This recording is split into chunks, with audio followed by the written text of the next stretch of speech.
You're watching Blunt Politics with Boston Brian. Welcome back. Let's fucking go, guys. How's everybody doing? What a week. Welcome back to Blunt Politics. I'm Boston Brian. Another beautiful day. Got the ACs on, actually. They weren't on for a few days because it was nice and cool. A little bit warm today, so I got the ACs on. How's everybody doing? Welcome. Happy Sunday.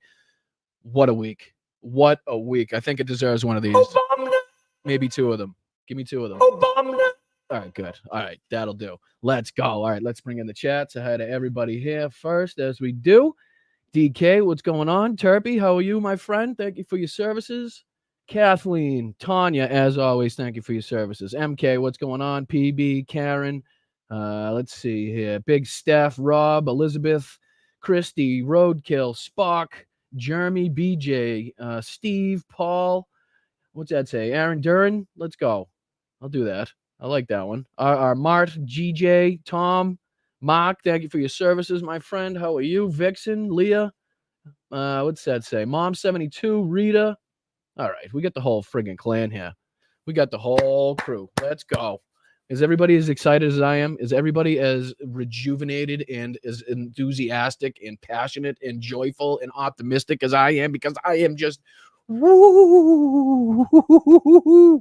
Oh, let's go.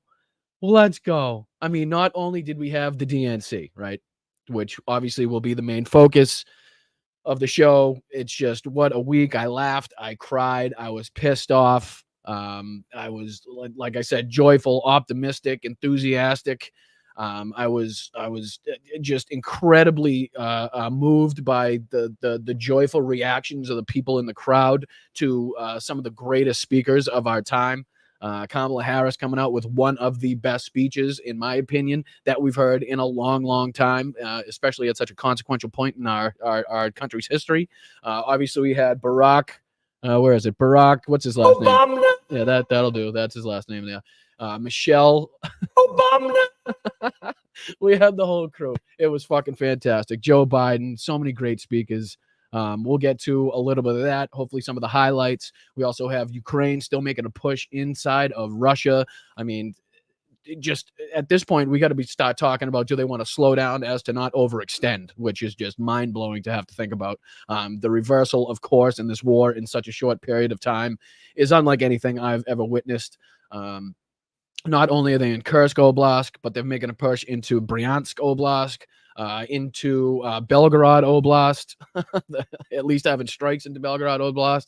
It's something to behold. It is unbelievable. Let's get to a little bit of Josh right off the bat. Let's go. Oh my God, Brian, you have to check out the Trump talking bass being advertised on Newsmax. Yes, I've seen it. I saw that. I saw it. It's got I think it's the double fish. It's like a double fish because they couldn't, I don't know. Somehow they couldn't recreate the guy's tiny little lips with one fish. They had to somehow do two fishies. But yeah, I saw that. It's pretty disgusting. But Josh, as always, thank you for being here. I appreciate your contributions, my friend. If anybody hasn't seen that, good on you. Don't look it up. Please don't look it up. Please don't look it. It's not worth your time. Believe me, it's not worth your time. Just trust me. All right. So we've said hi. Gone a little. Let's do a little bit. News of the week. All right. So as I was saying, the DNC dazzles voters with hope, joy, optimism, excitement. Obviously, the big news story of the week. Like I said, I laughed. I cried. I was pissed off. I hope everybody is as pissed off as I am about the whole Gus situation. Team Gus, by the way, hashtag Team Gus in the chat, please. I even have it. I don't know if you can see that. Can you see it? Yeah, you can see it. There you go. I wanted to write it down in big letters just to make sure everybody got that point across, because the disgusting attacks from the Republicans against Gus have been, I don't know, it just has infuriated me to a point I didn't think was possible, especially involving politics. So everybody that's Team Gus, please give it up in the chat, because the outpouring of emotion, the raw display. I mean, I get moved just speaking about it, to tell you the truth, honest to God. And I'm going to try my best not to break down as we watch clips and talk about it. But to have, I can't.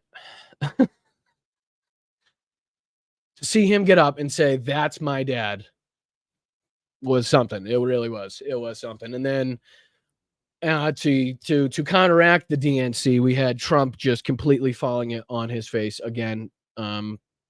More reports coming out. We'll see if we can get to a Newsweek article where more and more people in this country believe that Donald Trump is just mentally incapable of not only running this country, but mentally incapable of probably holding any position in any corporation or any job in this country at this point. They talk about short sentences, how his vernacular has changed, even just since 2016. So there's a great article talking about that. Of course, as crazy gets, we saw RFK abandon his campaign for president of the United States and throw his money and his conspiracy theories and nonsense behind Donald Trump, even though both of these campaigns have, and RFK is doing a hell of a job trying to go back and delete his tweets, his tweets against Trump and his campaign. And of course, Trump is doing the same thing because both of these people, Don Jr.'s had segments, Sean Hannity's had segments, Eric Bolling's had segments, and we'll take a look at Eric Bolling in just a second here because the meltdown is just fucking fantastic, folks. Really something fucking to see. I love it. But again, RFK putting his money behind Trump, and the disrespect. I almost feel bad for JD Vance at this point. I really do. I know it's probably something not even thought about, but at this point, I've almost, because of my compassion, feel bad for JD Vance. I mean, not only has he completely shit the bed on his own behalf, as we saw with his botched donut purchases. Like, how do you fuck that up? Honest, there's not that many things in a donut shop. Not that many ways to order it. Honestly, not that many ways to, I don't know, talk to a human being where you don't sound like a robot, just, I don't know, from a different planet that has zero idea how to talk to human beings. I mean, to ask everybody the same question, and then his response is what blew my mind. Not the question. Right, great. How long do you work here? How long have you worked here? You've asked everybody the same question. Clearly, nobody wants to be on camera or answers your questions or gives a shit that you ran for president or running for vice president, because in no circumstance, if you come out to somebody and say, hey, I'm JD Vance, I'm running for vice president of the United States, should their response be, okay, if they actually cared about you or anything you're about to talk about? But come on. I mean, to go in there, and his response was, okay, good. To every time somebody said how long they've, okay, good, okay, good, okay, good, okay, good, good. Like, what? Even the people that were like responding to him were like, what the fuck? That you asked what? To say, okay, good? It's good that I've been here for 16. Why is that good? Oh, D. Come on. For Team Gus, let's fucking go. You guys are just, talk about a beautiful community. Talk about a beautiful community. Thank you so much, D. Not only do I appreciate it, but the chat and also anybody else that cares and has compassion and wants to see good people prevail. Thank you very much for that. That is an unbelievable contribution. And yes, Team Gus, what a despicable bunch of people, anybody. And I know there was people going back and they were trying to delete their tweets because they didn't know. I'm sorry. The internet's forever now. Did you not know that? Second of all, if you're going to post something about a politician's son in a moment like that, don't you think you'd maybe, I don't know, go back and watch the footage?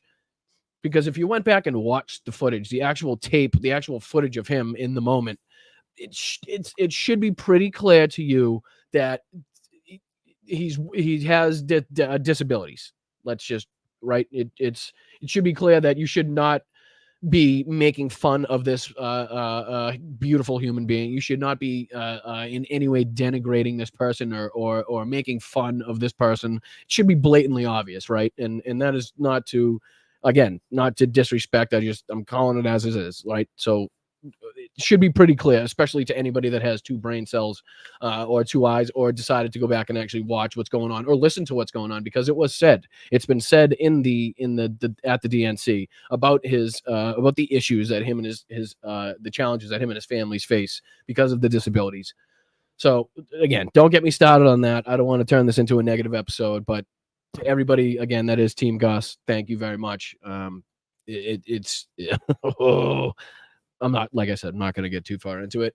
Again, on the Ukraine front, Ukraine continues the relentless push into Russia, celebrates Ukrainian Independence Day, which we saw with lovely displays all around the world, buildings lit up in the Ukrainian flag, politicians from all over the world sending messages of joy and hope to Ukraine and thanking Ukraine for their fight. Again, the White House just announced another $125 million aid package to bolster Ukrainian air defenses.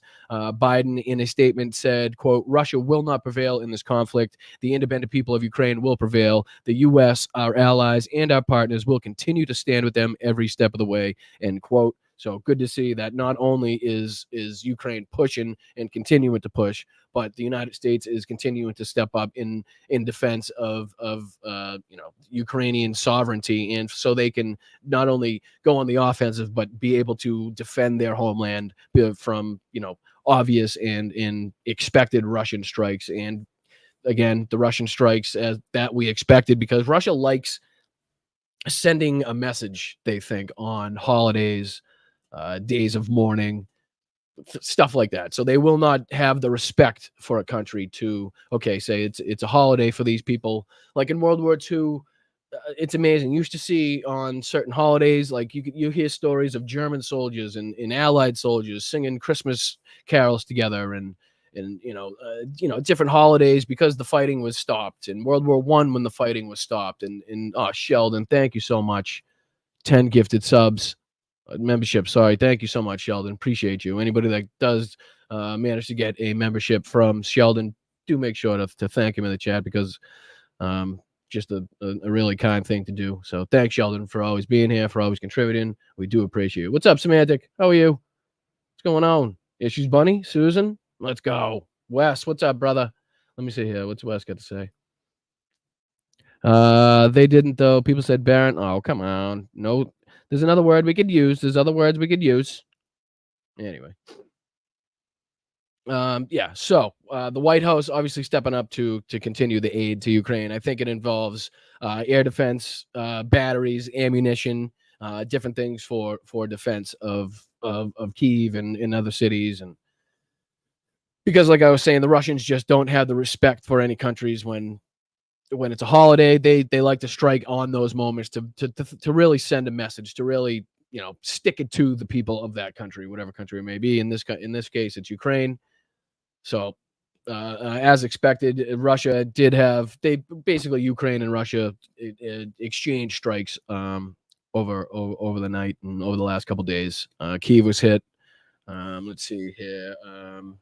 As expected, Russia launches several missile and drone strikes overnight across northern and eastern Ukraine, including Chernihiv, Sumy, Kharkiv, and Donetsk. I'm going to play. There's a couple great videos. I'm hoping to get just a little bit of. It's amazing that I do a 4-hour show or a 3 or 4 hour show, and I struggle to try to fit everything I want to talk about into the show. It's kind of ridiculous if you ask me. But for some reason, that's how it works out, because you only do it once a week, and so much happens during the week that it's impossible to talk about it in that time frame. So, all right, so let's get into this. Did I miss anything on the news front? Let's see. I can hear. Oh yeah, Ukraine uses its Neptune anti-ship missile to sink a Crimean ferry carrying rail cars meant to resupply Crimea. So basically, what's going on now, because the Kerch Bridge is rendered useless because of Ukrainian strikes over the last couple of years. So what's going on is the Russians have been using what is basically a ferry that can transport railway cars in order to supply Crimea with its fuel, its oil, its fuel, its natural gas, that type of stuff. So what's happened is Ukraine used one of its Neptune missiles, because these ferries are obviously slow moving because of the use of drones and satellites. Now it was clearly spotted, it was clearly detected, and it was sunk, basically. Just no other way to put it. Ukraine struck it, they sunk it, which is a huge blow. Not only was this, I believe, the only ferry in that area that I know of that was able to transport this amount of rail cars in any capacity, but this also means that the Russians will have to go back to truck convoys and bringing this stuff over the road, which obviously brings an inherent danger from drone attack in high Mars attack, missile attack, that type of thing. And not only that, but it's a lot slower. You can't carry as much fuel in a single truck than you can in a railway car. And not only that, but you have many railway cars on the ferry. So it's a huge setback for Russia on top of the setbacks they've been seeing inside their own country. We'll get to that, but first, let me get to a little bit of this. All right, this is beautiful. Get your chef's hats on, because this is gonna just warrant the biggest chef's kiss I've ever seen. What I want to know where I can go on Amazon and find the world's biggest syringe, right? And I will just put this video inside the syringe. I will suck it up. I will put this video, mix it with some water, suck it into the world's biggest syringe, and I will just inject this next video right into my veins if I could. So, without further ado, I give you Eric Bolling. Here he is. Let's see what he's got to say. Is he going to be happy? What's he got to say about what's been going on with the slide and the slip and the self-implosion of the Trump campaign, and the rise in the momentum and the enthusiasm behind Kamala Harris and Tim Walz? Let's see what he's got to say.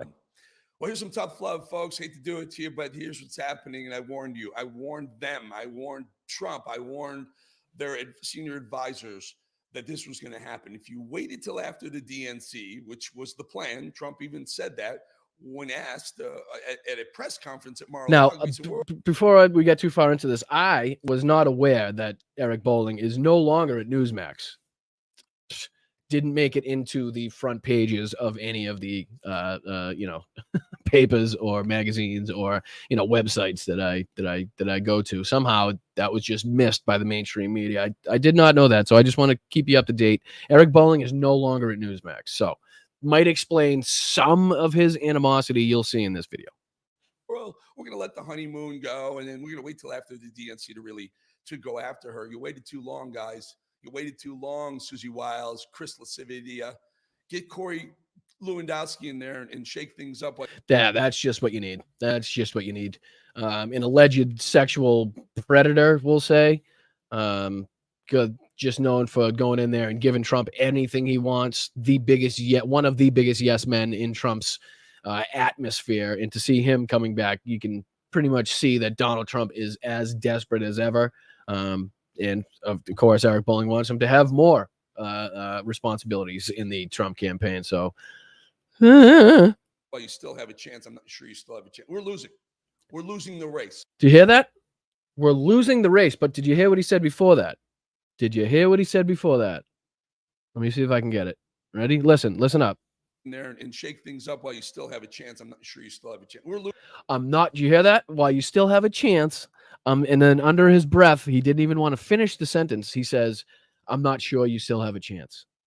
Listen one more time. Let's sketch it one more time. Get Corey Lewandowski in there and shake things up while you still have a chance. I'm not sure you still have a chance.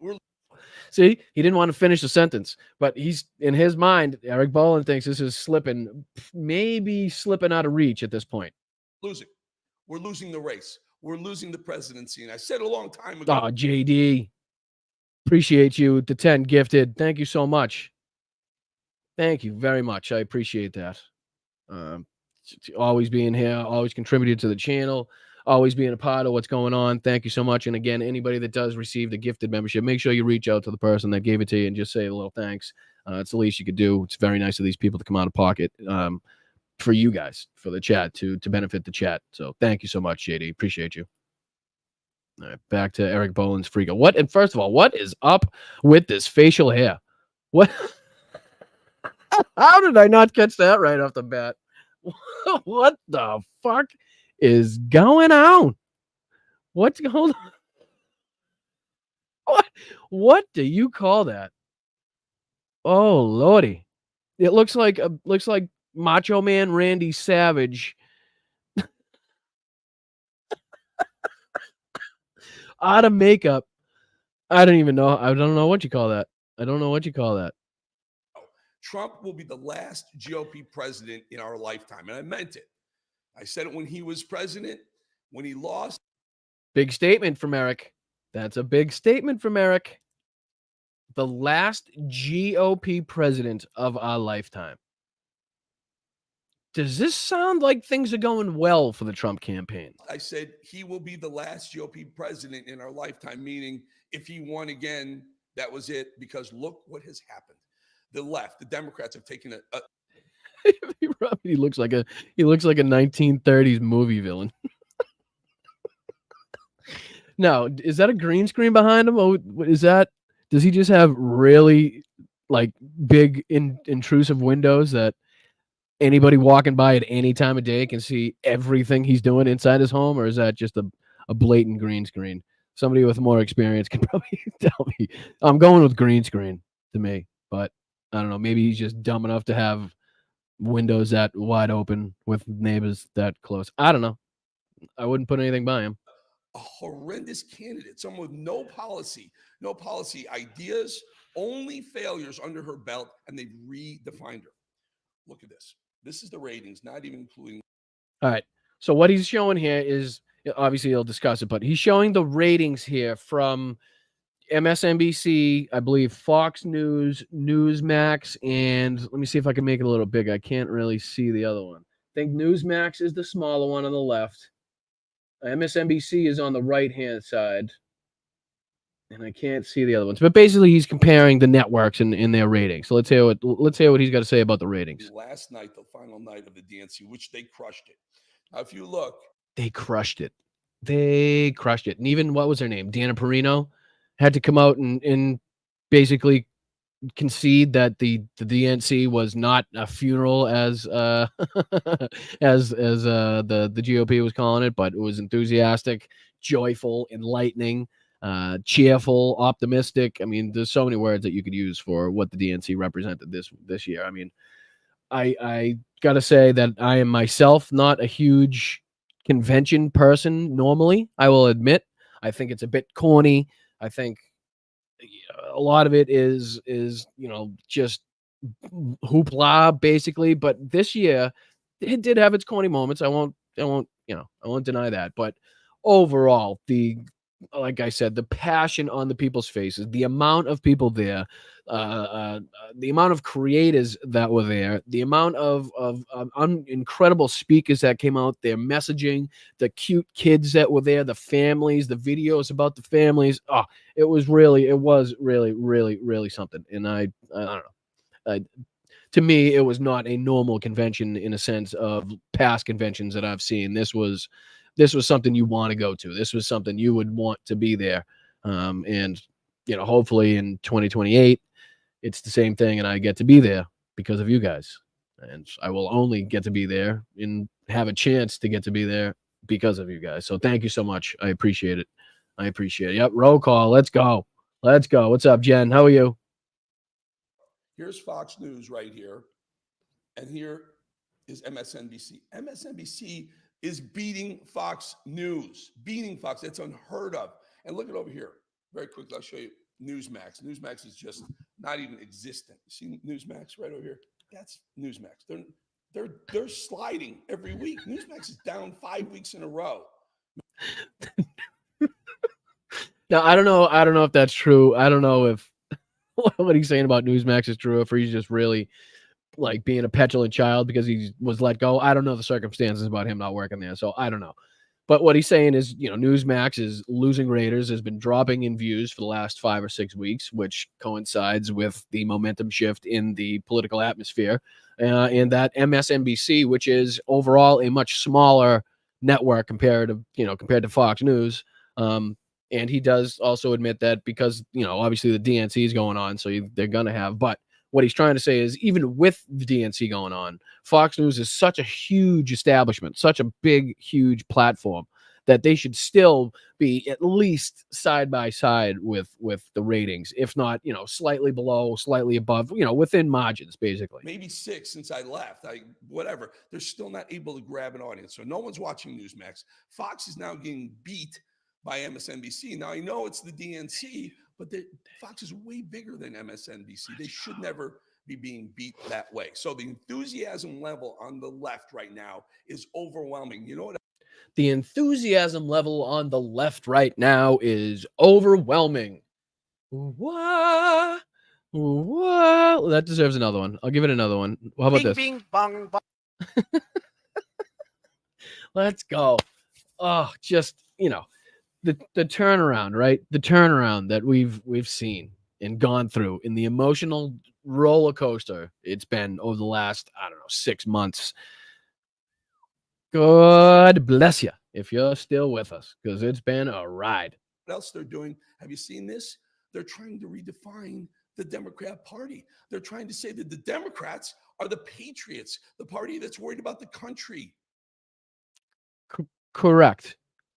But that's not a rebranding. That's what we've always been.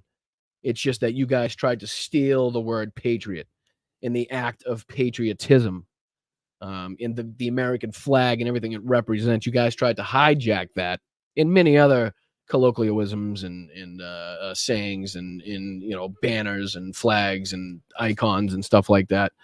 And you've tried to turn it around and make it so that these symbols were almost the badges of white supremacy, the badges of racism and bigotry and hatred towards women. But what we're doing is we're reclaiming them.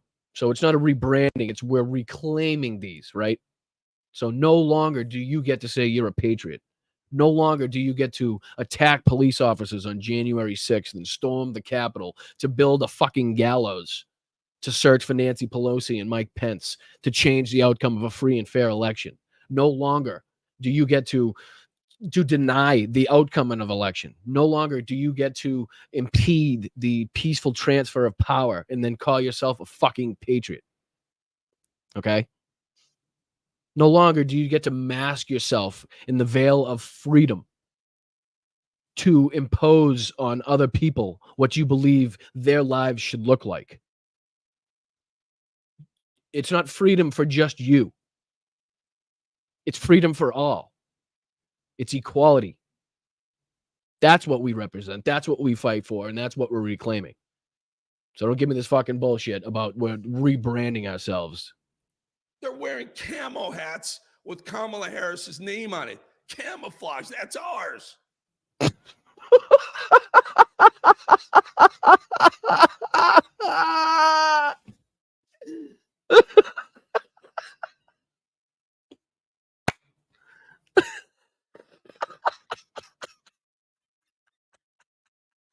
Camouflage, that's ours. Camouflage is yours? What? Hold on. Run it back one more time. One more time for me here. Are the patriots, the party that's worried about the country. They're wearing camo hats with Kamala Harris's name on it. Camouflage, that's ours. First of all, why does he sound like a fucking pirate? Camouflage, that's ours. Me mateys stealing me camouflage. Wearing the camouflage hat. He's got Harris' name on the heart there. What the fuck? Oh my God. Do you not think there are people in, like, I don't know, Michigan, fucking Wisconsin, Georgia, Arizona, Colorado, I don't know, Washington State, upstate New York, fucking anywhere you could possibly think of where there's hunting in rural areas. Not only are there people that are Trump supporters, but there's also people that are not Trump supporters. There's hunters that go out like Tim Walz that will go out and hunt using camouflage. I mean, it's just ridiculous to think. I mean, and obviously it doesn't need to be said, but it's ridiculous to think that you somehow own camouflage on the right side. I mean, that is just, come on. Hello. Oh, thank you so much. And I did miss one. Hold on. I want to say it was Benny Loco. I think it said, thank you, mods. And I'm assuming it was Benny. Fuck. Oh, was it? Oh, Colleen, thank you so much. I missed this one too. I'm sorry. I didn't see a quote disability. I saw Gus and Hope expressing pride and love for their dad. That's very true. Very true. And like I said, what I'm saying is, it's, you know what I mean? You should know how to treat somebody. I mean, you can know to somebody and know that you're going to have to treat somebody probably with more care and understanding, right?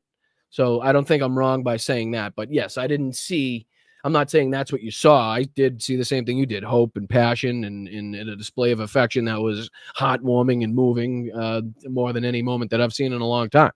But what I'm saying is to these assholes that did not see the moment and that is just trying to call out the kid, you can at least go back and notice that you should be fucking, towing a fine fucking line in knowing that if you put something out on the internet in the manner of which these people did, that you are going to receive all the fucking hell, right? Like this is a fuck around and find out moment more than any other moment. That's what I was trying to get across. But Colleen, thank you so much. I appreciate it. Let's finish out this fucking Eric Bowling. Eric Bowling. She was flanked in her speech last night by 2 American flags. There's no pride flag there. There was, from what I saw, there was far more American flags, far more signs saying USA, far more USA chants at the DNC as compared to the RNC, which was, ship the people back, send them home, fucking deport them now, mass deportations, fucking, I don't know, jail them all, send, fucking lock them up. That's what you heard at the RNC, which is a far cry from what you heard at the DNC.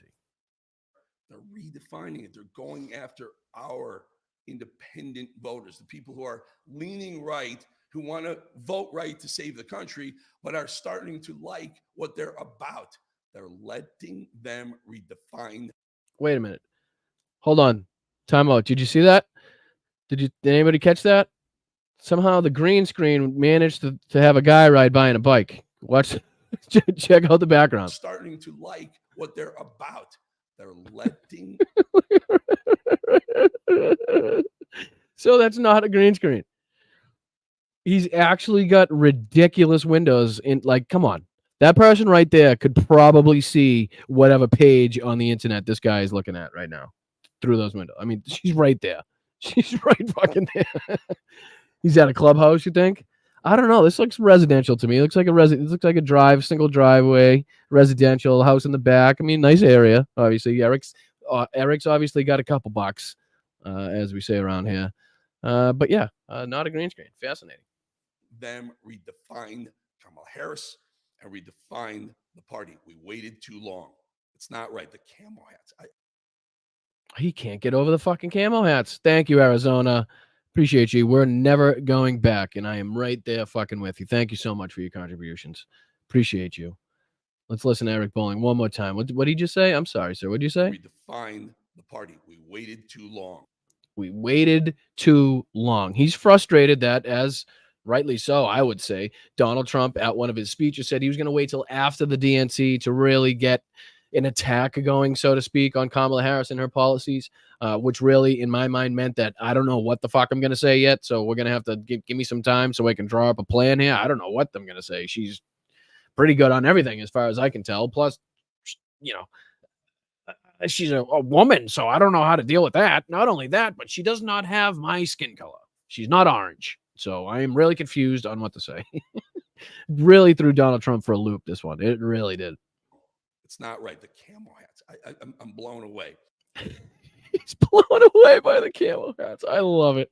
So that was Eric Bowling. Eric Bowling clearly not friggin' happy about any part of this situation, anything that's going on, anything that's coming from the Trump campaign. And I don't blame him one bit. All right. What do we got next? So do we want to go to the DNC? What do you think? DNC or Ukraine first? Let's go, since we're on the talk of the DNC, we'll go to the highlights. We'll go to the highlights of the DNC. Just a quick run through. Let's see if I can share this one, bring this one up. I have not watched the clip. I don't know what they show. Hopefully they show the good moments. Because there was a shitload of them. If not, we can find some other ones. So here we go. Let me know in my heart when my days are through, America, I gave my best to you. The only personal vanity I want to assert is I'm still younger than Donald Trump. The first person to run for president with 34 felony convictions. Who's going to tell him that the job he's currently Notice that, like most people in that situation, like we've seen Kamala Harris, Tim Walz would have, kind of slowly or, subtly quieted down the crowd or told them to stop with the lock 'em up chant. But because it's Hillary, right? And she's like, fuck that. Those motherfuckers chanted for fucking 10 years to lock my ass up. Fucking, you can lock him up for all I give a shit. Fucking chant it louder. Right? She's like, I don't give a fuck. She was smiling. She loved it. seeking might just be one of those black jobs. Ooh, one more time on that one. I'm sorry. One more time on that one. I gotta hit it again. Who's going to tell him that the job he's currently seeking might just be one of those black jobs? This weird obsession with crowd sizes. What a great moment. What a fucking great moment. Not only that, right? But his execution of this moment, and I don't want to break this down like I'm a professional comedian or anything, but let me just if I can, just if I may, if you'll allow me to, check out his facial expressions and his, obviously the hand movements, but check out the pause, the facial expressions as he looks down at his hands, right? And then the pause afterwards to let the crowd react.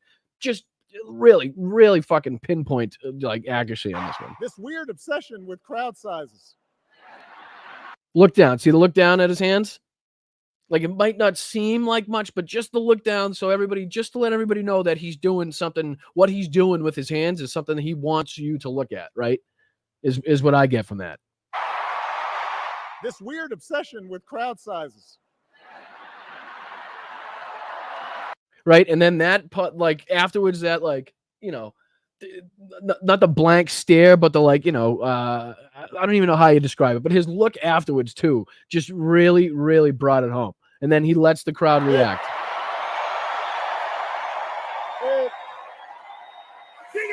Just fucking on, you know what I mean? Just such a good moment. Such a good moment. And I know that moment right there will stick in the fucking craw, the decrepit orange craw of Donald Trump for fucking years to come. Years to come, Donald Trump will think about that moment. And all right, so here we get into a little bit of what I would like to call cringe session of the DNC. I understand what they're trying to do. People there probably had a great time, but Lil Jon was when I was in high school. Anyway, I understand. Anyway, we'll get into it. Turn out for what? Together, let's all choose Kamala Harris.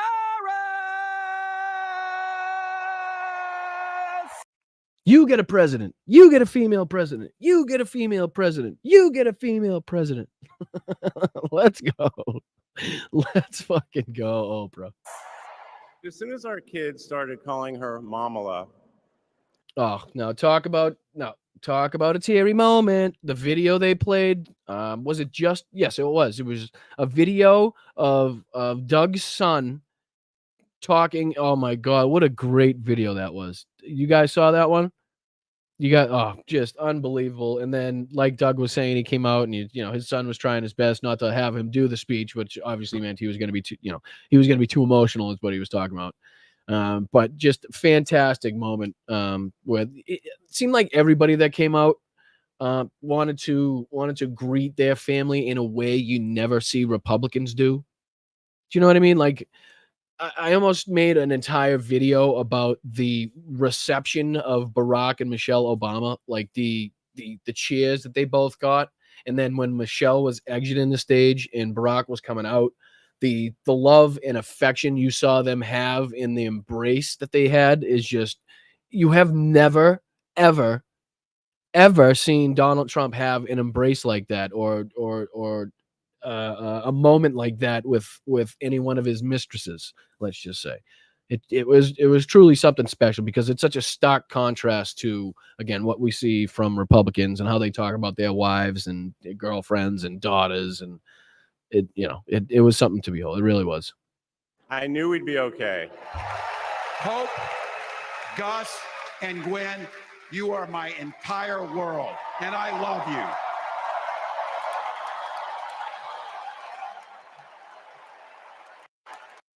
I can't. I really can't. It's so awesome. It is so fucking awesome. So fucking awesome, that moment.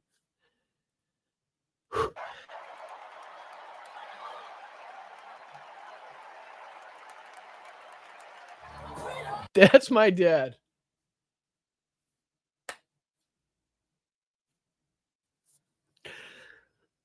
Wow.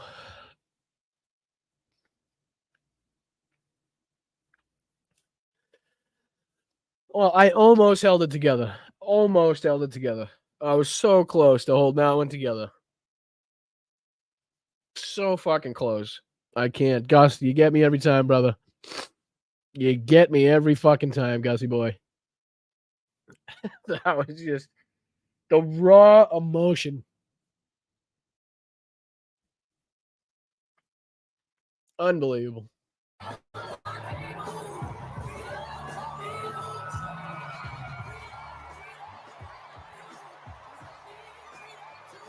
I accept your nomination to be President of the United States of America. And together, let us write I'm the trying, next dude. great chapter in the most extraordinary story ever told. So that is what Democrats wanted to tell. What? Just unbelievable. You know what I mean? And the small clip, that small clip doesn't even honestly bring home half of the receptions and the speeches, and not even a fraction of it. So let me see if I can bring this one in, right? And then I'll do, how am I gonna do this? Oh, I could do it on this one. So we'll do Obama reset. Oh, bear with me as I have these random thoughts during the show. See if I can bring this up. I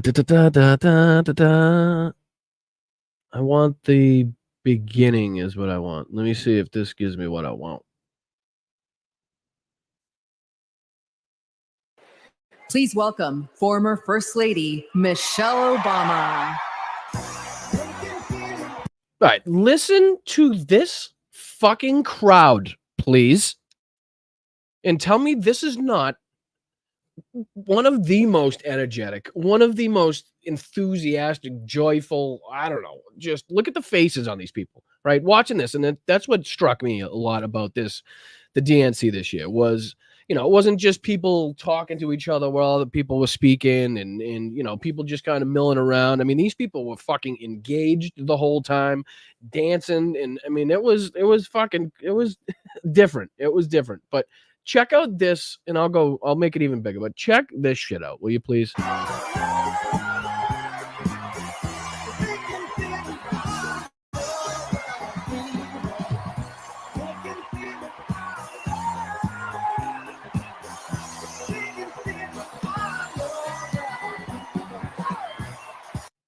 First of all, hair, fantastic. Fucking fantastic on the hair. 10 out of 10 on that one. Michelle, she just looks fantastic all around, to tell you the truth. Not gonna lie. Not gonna lie, nor should I. She just looks fucking fantastic.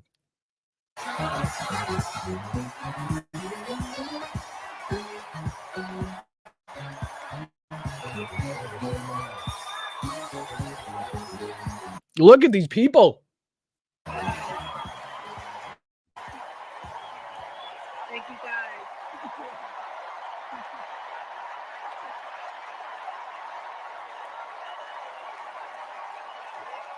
Okay. We got a big night ahead. Thank you all so much. Thank you so much.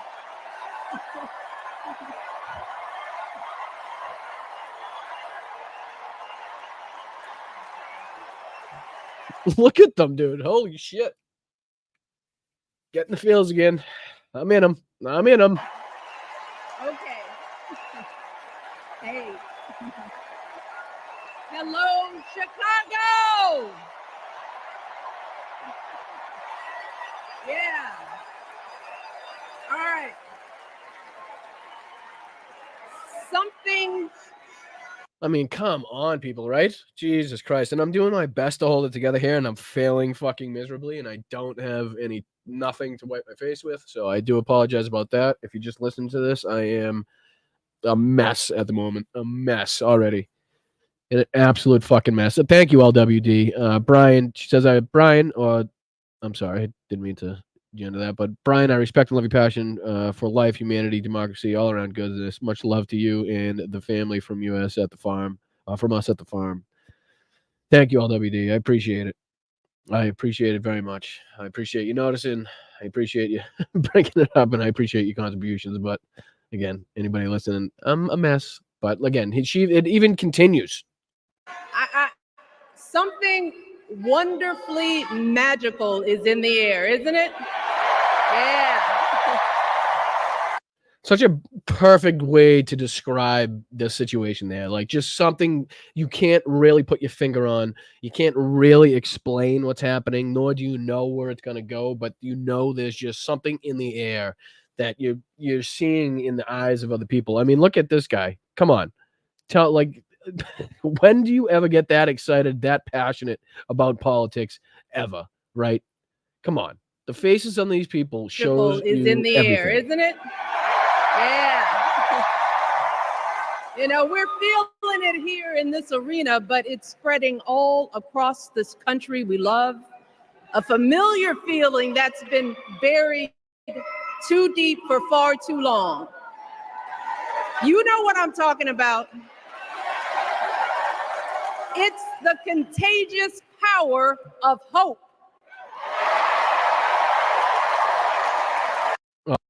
I watched that. Look at the faces of these people. Look at them. And if you're listening right now, we're looking at the faces of a beautiful young woman just with, I don't know. What do you call it? A sparkle in her eye, a smile that takes up her whole face.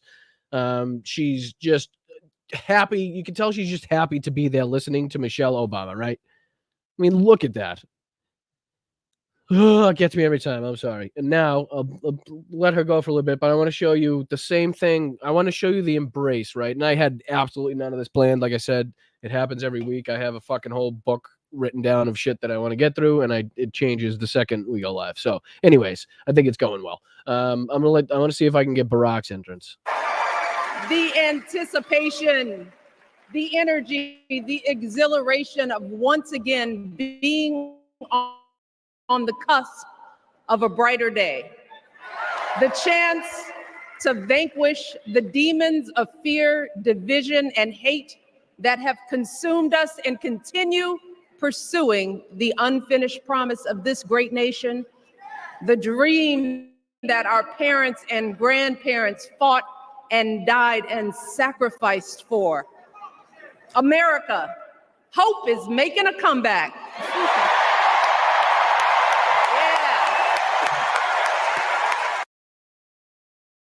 Again, I don't know how many times I can say it, and I'm sorry if you're just listening to this, but when I stop this, it's because the people in the crowd are just going out of their minds right now. They cannot contain themselves. They have so much joy. Like, look at these people jumping up and down at a political rally. Come on.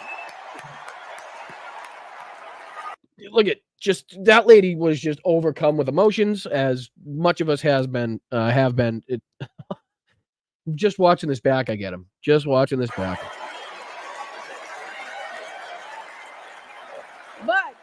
But if you'll let me, if I may, can I go to this one, right? I'm going to go to this one, and we'll see how it's supposed to look when a husband and wife interact and embrace. This is basically what we call typically normal. Honor to introduce somebody who knows a whole lot about hope. Someone who has spent his life strengthening our democracy. And let me tell you, as someone who lives with him, he wakes up every day, and thinks about what's best for this country. Please welcome America's 44th president and the love of my life, Barack Obama.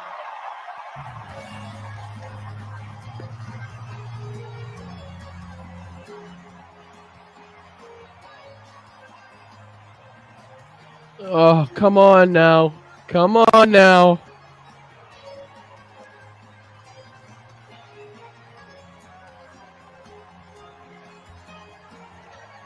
I mean, really.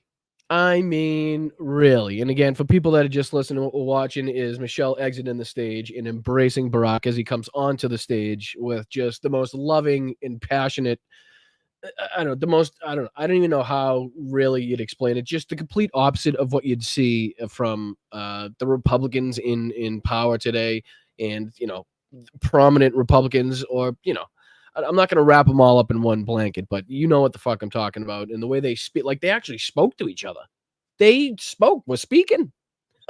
Imagine Donald and fucking Melania speaking to each other. They can't even be in the same fucking room. Speaking to each other. Remember, the videos where she's slapping his goddamn hand away? She didn't want to hold the guy's hand. Total opposite of what you see here. Just a beautiful moment. And then on top of that, you got the crowd, and again, the reception of Barack Obama and the excitement from people on top of that.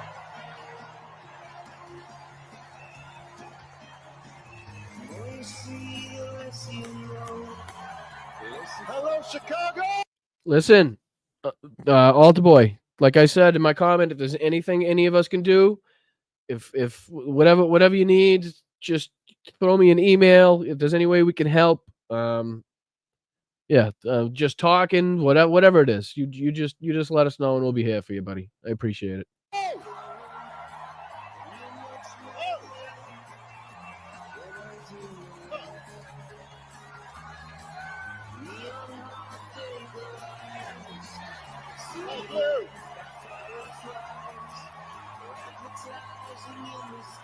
Oh, I don't know. Hopefully that, because he's I don't know. Do I have to talk over that song? Fuck. Do I have to keep stopping it? I don't know. What's the copyright rules? Maybe I'll do it. The whole point is so I can show you the crowd reaction. What we got here is Barack Obama clapping his hands, listening to the crowd at the DNC. He just said, thank you. And the music's done, so I can stop doing this. Thank you.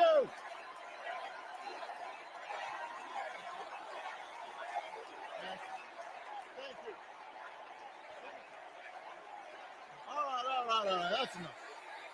Thank you. Chicago. Just so awesome. It is good to be home, and I don't know about you, but I'm feeling fired up.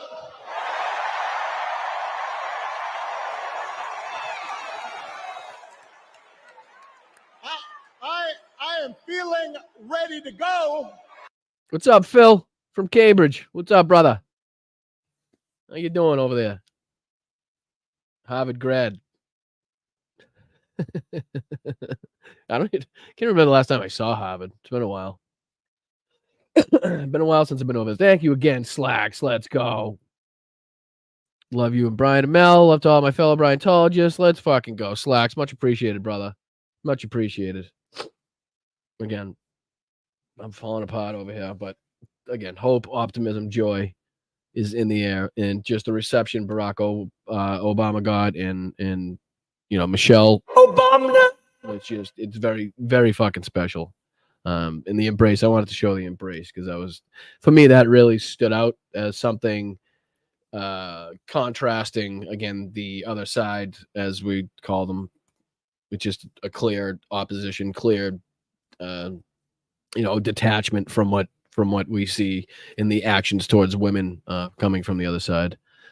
What else we got? Let's go. Let's continue it. Let's see here. Do you want to get to a little bit more of the freak out? Let's get to a little bit more of the freak out of the Republicans to the DNC. So let's see if we can do this. And don't yell at me when you see what's going on. Don't yell at me. Crap, it already reset. That's all right. We can find the spot. But don't yell at me when you see this face. Let's get to a little bit of. Now, let's see. I don't know why it resets like that. We'll just pick a spot because he's unhinged. I think it was somewhere. We'll go somewhere in here. When you swing, are you on the pro side of this line or not? Watch this. A student recently came to me and Shut up. We are finally going to pass universal background checks. Yes, we are. When people say, "Oh, if you don't like what you get on Apple, you don't like what you get here, there, or whatever it is, build your own." So This is Don Jr. I think this is from a day or two ago, right? Streamed August 22nd at 5:55. Right. So a couple days ago.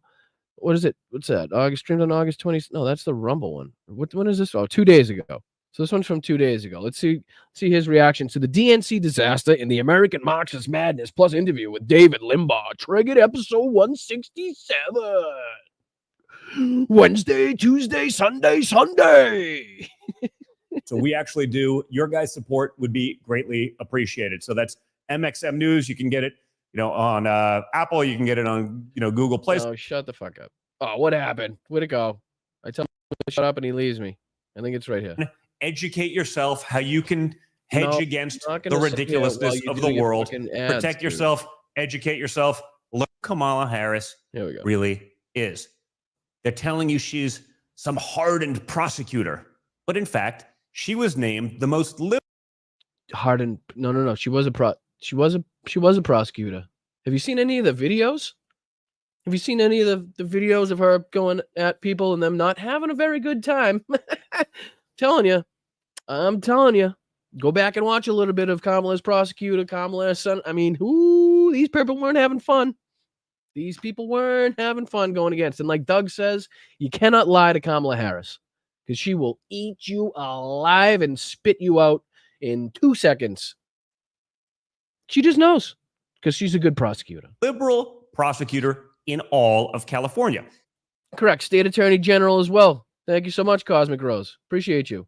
Everything's in the way, so I can't get you. Oh, there it is. State. There you go. Appreciate you. Let's go.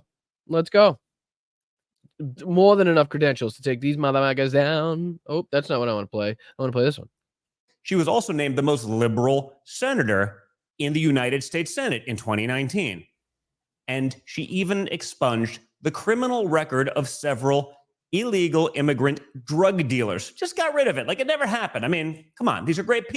Yeah, I'm sure there's no backstory or extenuating circumstances or any other fucking, details you're leaving out of that story. I'm sure that's how it went. I'm sure she just picked a couple, drug traffickers and said, you know what, you guys want your record expunged?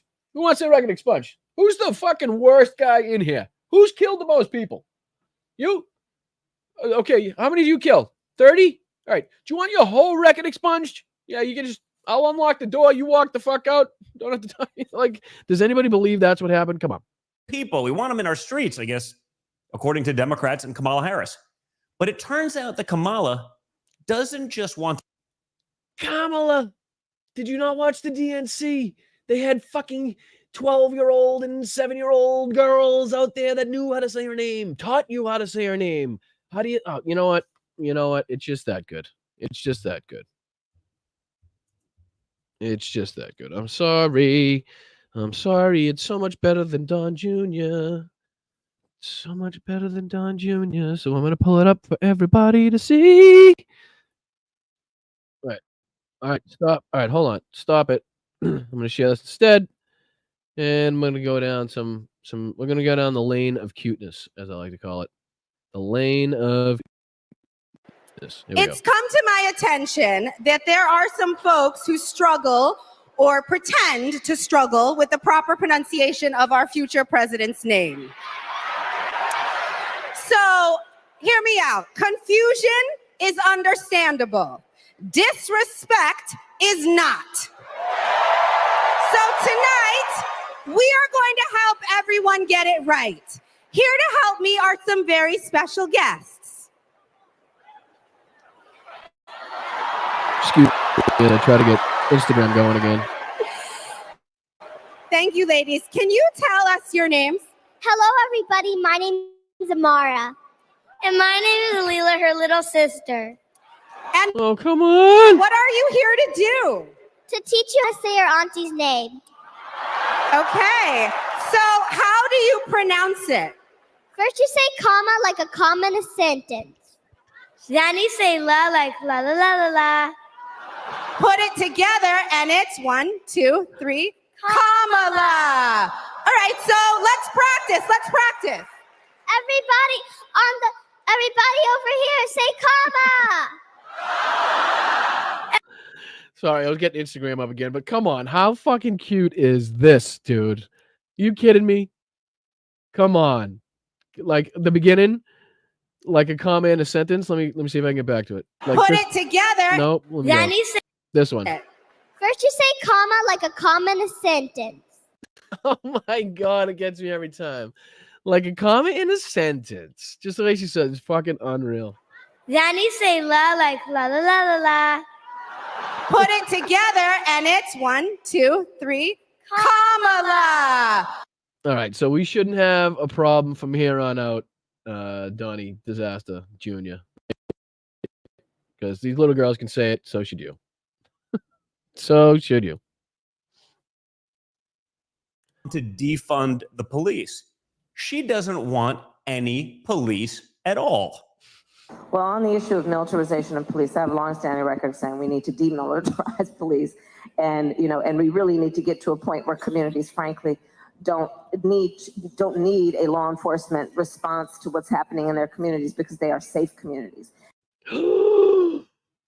Oh my good God. Did you hear that? She wants communities to be so safe they don't even need police activity, right? Can you believe this radical, liberal, Marxist, communist, capitalist, minimalist,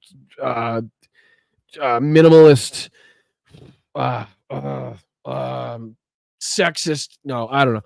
Can you believe how crazy she is that she wants all these places to be so safe that you don't need police, really? Oh, Jesus.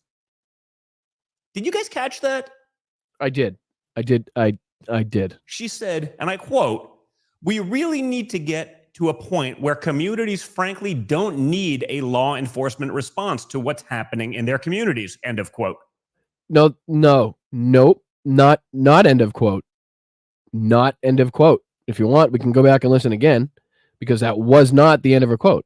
Well, on the issue of militarization of police, I have a long-standing record saying we need to demilitarize police, and we really need to get to a point where communities, frankly, don't need a law enforcement response to what's happening in their communities. Because so this is what he leaves out, right? This is the part he leaves out. They are safe communities. Literally 3 words. Well, how much is it? Because they are safe communities. 5 words.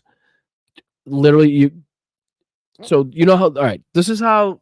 Again, this is a good example of how, like, clickbait and news agencies and people like this fucking schmuck will cut and use clips and edited content and sentences and quotes that are, have words left out of them to fulfill their, agenda or whatever they see fit. We just heard what she said, right? He literally just played for his audience what she said. He didn't even cut the clip at the quote where he cut the quote. He still played what she said, but left it out of his quote for some reason. Why does he leave it out, you think? Did you guys catch that? She said, and I quote, "We really need to get to a point where communities, frankly, don't need a law enforcement response to what's happening in their communities." End of quote. Not end of quote. Because they are safe. Because they are so safe. Not end of quote. I mean, you seriously? No, Jim, you're absolutely right. Absolutely right. Jim says out of context happens on both sides. You're 100% right on that one. Both sides do it. I would definitely tend to think that the right-wing media and, like I said, people like this asshole are far more egregious with their editing and what they take out of certain clips than they do on the left. But it does absolutely happen on both sides. This week, some speakers have talked about Kamala Harris's Back on Track program. That program actually allowed an illegal immigrant to avoid prison. What did that illegal end up doing? He ended up assaulting a woman. Again, back to this is, again, do you see why Donald Trump killed the bipartisan border bill that was drawn up by Senator Langford, a conservative Republican? A bill that I frankly did not care for parts of. but felt it necessary. Did you understand why now that Donald Trump wanted to kill that bill? Because it's all they fucking have is fear mongering. The way that they talk in front of these fucking families. Hold on. The way that they speak about these fucking horrendous acts that happen all over the country, committed by white people, black people, Hispanic, Chinese, the whole range of people, right? But somehow they're picking out all of these, Hispanic sounding last names. We have no idea if they're actually attributed to what's going on at the border. We don't know what these stories are. Half of them can't be fucking verified. They don't use last names. The ones that they do are almost can be directly attributed to Donald Trump releasing or giving basically asylum to 300,000 Venezuelans at the end of his term as he's walking out the fucking door, just so he could go ahead and blame it on Joe Biden if anything were to happen, which is exactly what he's doing. But the way that he speaks in front of these families about these situations, the way that he uses descriptive fucking disgusting language to describe the acts and the brutality of what's going on in front of these people, it's fucking disgusting. The way he was talking at the border in front of those families, the way he talks about it in his stump speeches, it's fucking gross. Absolutely fucking gross. A woman, because of course they did. Check it out. I was robbed. They tried to run me over with a getaway car. He almost killed me right over here. He was laughing as he fed him out, getting his respect. And they can act all crazy. Seriously, that's actually what he said. We got 70 days to act right, y'all. That's right. Now, after 7 days, we can go back there and crazy. Right? You know what the fuck he's talking about. We get 70 days to act right and get our asses together and get our asses behind Kamala Harris and Tim Walz. After that, we can go back to our lives. Pretty much what he's saying. That's what I get. Can you believe this? And this is exactly what the media is doing, right? They're gaslighting Americans. They're telling us Kamala's a moderate. They're telling us she's going to do crackdown on the border and she's going to fix it. She's going to do crackdown on the border? Oh, shit. Oh, man. You think that would be a bigger story. The vice president's doing crackdown on the border. Didn't see that one on the headlines. Didn't have that one on my bingo card. She's doing crackdown at the border. And this is exactly what the media is doing, right? They're gaslighting Americans. They're telling us Kamala's a moderate. They're telling us she's going to do crackdown on the border and she's going to fix inflation and do all of the things she... I can't get over it. They're telling us she's going to do crackdown on the border.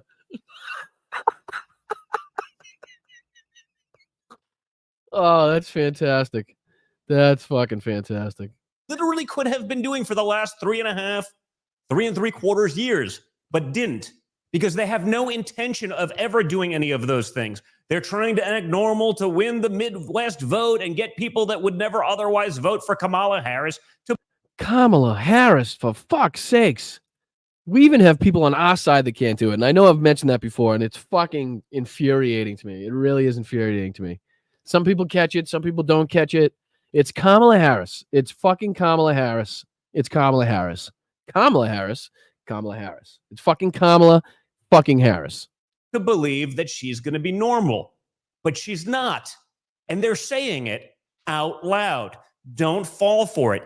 Don't let yourself be gaslit. And Don Jr. is also, like, what he's been doing is trying to really reinforce his pick for J.D. Vance. Like, he's been dedicating a lot of his shows to trying to call out Tim Walz, to trying to bolster J.D. Vance's position in the race because he feels so much responsibility for it. It's fucking unreal. What else is going on at the DNC? It's a convention about the hatred of one man. They don't have any ideas to fix the economy.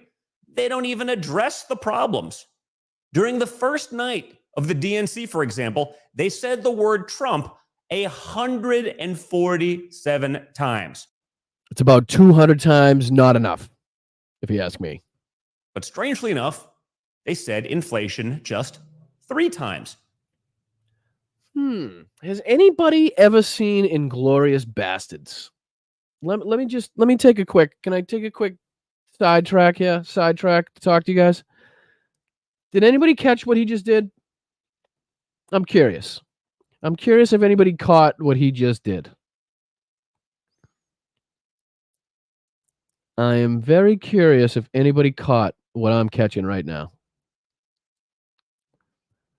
I'm going to let the chat go a little bit because I just want to see if anybody gets it.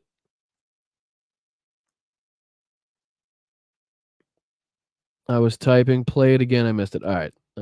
Let me see if you can catch. I'll even eliminate myself from it. Let me see if you can catch what I'm talking about here. I'll go back a couple, so it'll be in a few seconds. No, he's muted on my end. Yeah, I'll play it again. Here it is. Ready? And they don't have any ideas to fix the economy. They don't even address the problems. During the first night of the DNC, for example, they said the word Trump 147 times. All right, ready? Here we go. But strangely enough, they said inflation just 3 times. Now, what do you notice here?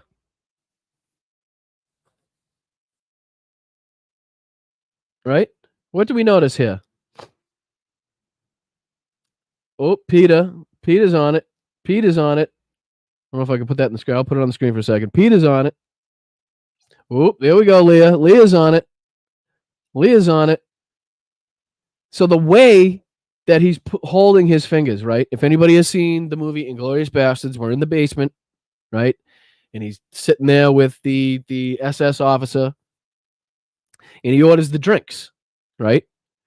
But instead of ordering 3 Gläser, and 3 the way he's doing it, the Germans like this. I believe what he did was this, like they do in the UK, or he might have done it a different way than that one, but he definitely didn't do it this way. And that's what gave him away to the SS officer, right? That's how he knew he wasn't what he said he was. His backstory made no sense. So the way he's holding his fingers right now, they wanted 3 Gläser, Russ. They wanted 3 glasses, basically. Right? So the way that the Germans do it is different than the way they do it probably in other parts of the country, other parts of the world, that type of stuff. I understand you can't see me. But I just wanted to put it into perspective, make it a big screen, just what I'm talking about here. Just something that I noticed. Just a little something that I noticed. I don't know. Maybe it's the World War II in me. Maybe it's because I've watched Inglourious Bastards too many times. Maybe I've seen too many World War II movies. But just something that stood out to me. That's all. Times. And crime just 6 times. They don't want to talk about their policies because their policies are trash. They don't want to talk about inflation because they caused it. They don't want to. No, see, that's the whole thing. I don't think anybody's buying that really anymore, that whole thing, because not only has inflation come down a lot since Joe Biden has taken office, but I'm pretty sure the American people are smart enough to understand that inflation was caused by, the economy crash during COVID. And then the sudden rebound in startup of everybody going back to work and going back to their normal day lives, and the problems that we had in the, getting the products that we normally got. Companies were not able to buy products from companies that they normally bought from. Companies went out of business. They had to find new shipping, new distributors, new handlers. So they were paying more money. It was thus costing more money. But again, we're also talking about, on top of that, greedflation, or the CEOs in these companies jacking up prices even more to stack their fucking pocketbooks, as we see all these companies and oil companies making record profits. There's a reason why they're making record profits. So not only do we have to deal with inflation, which has come down a substantial amount thanks to Joe Biden and Kamala Harris, especially compared to the rest of the world. Remember, this is a worldwide issue. This is not a United States issue, inflation. So I think Turkey was at 80% inflation at one point, right? Some of these countries are at 50, 60, 70% inflation. Hungary, inflation was 20, 25% at one point. We came from 9 down to, what are we at now? 3-ish, something like that. I don't know the exact number, but I would assume down around 3-ish, which is very close to the number that the Fed would like to see it at. Hopefully now we're going to start to see interest rates low. That would be great. But again, not anything that Donald Trump Jr. here just doesn't know what he's talking about. Want to talk about crime because they wanted to defund the police and are soft on crime. Hold on. I think I might even have something for him. Might even have. Oh, yeah. Just watching my algorithms get crushed. Don Jr. just watching his fucking algorithms get crushed. That's great. All right, sorry. Enough playing around. And criminals and illegals and the fentanyl coming across our border and the human trafficking and child sex trafficking happening on a daily basis. In the fentanyl coming across our border by American citizens. What's their plan on the border? The DNC's 2024 platform, which mentions Biden's second term, 19 different times, endorses a bill to create a pathway to citizenship. Yes. Oh, good call. Who just said that? I'm not ready for some football. I am ready for some football. And that is a great point because I probably am going to have to, or I'm definitely going to have to change the time of the show, possibly the day of the show too. So what I didn't take into consideration when I first started doing this was, NFL football, college football, and Monday Night Football, that sort of stuff.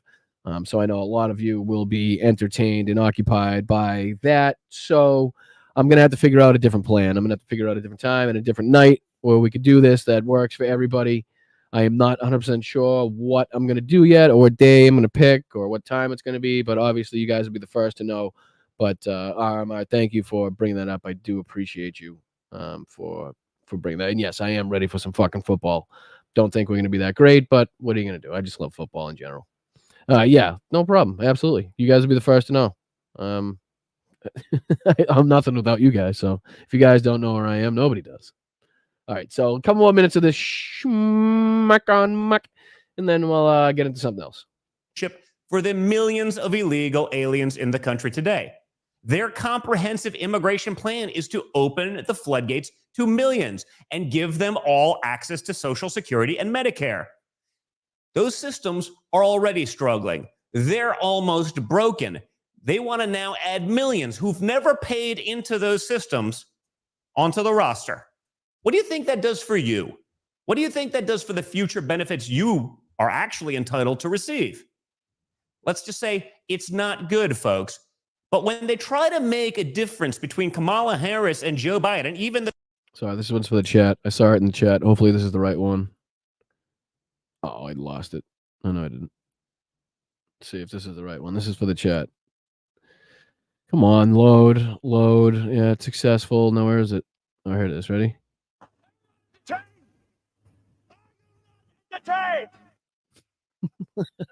I had to.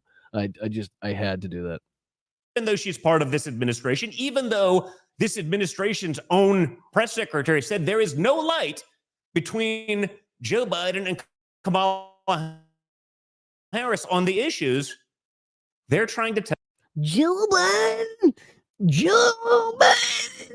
And I'm trying to do my Don Jr. impression. How does he make his voice do that at some points? Like you can tell when he doesn't really understand what he's talking about and doesn't really want to say what he's saying.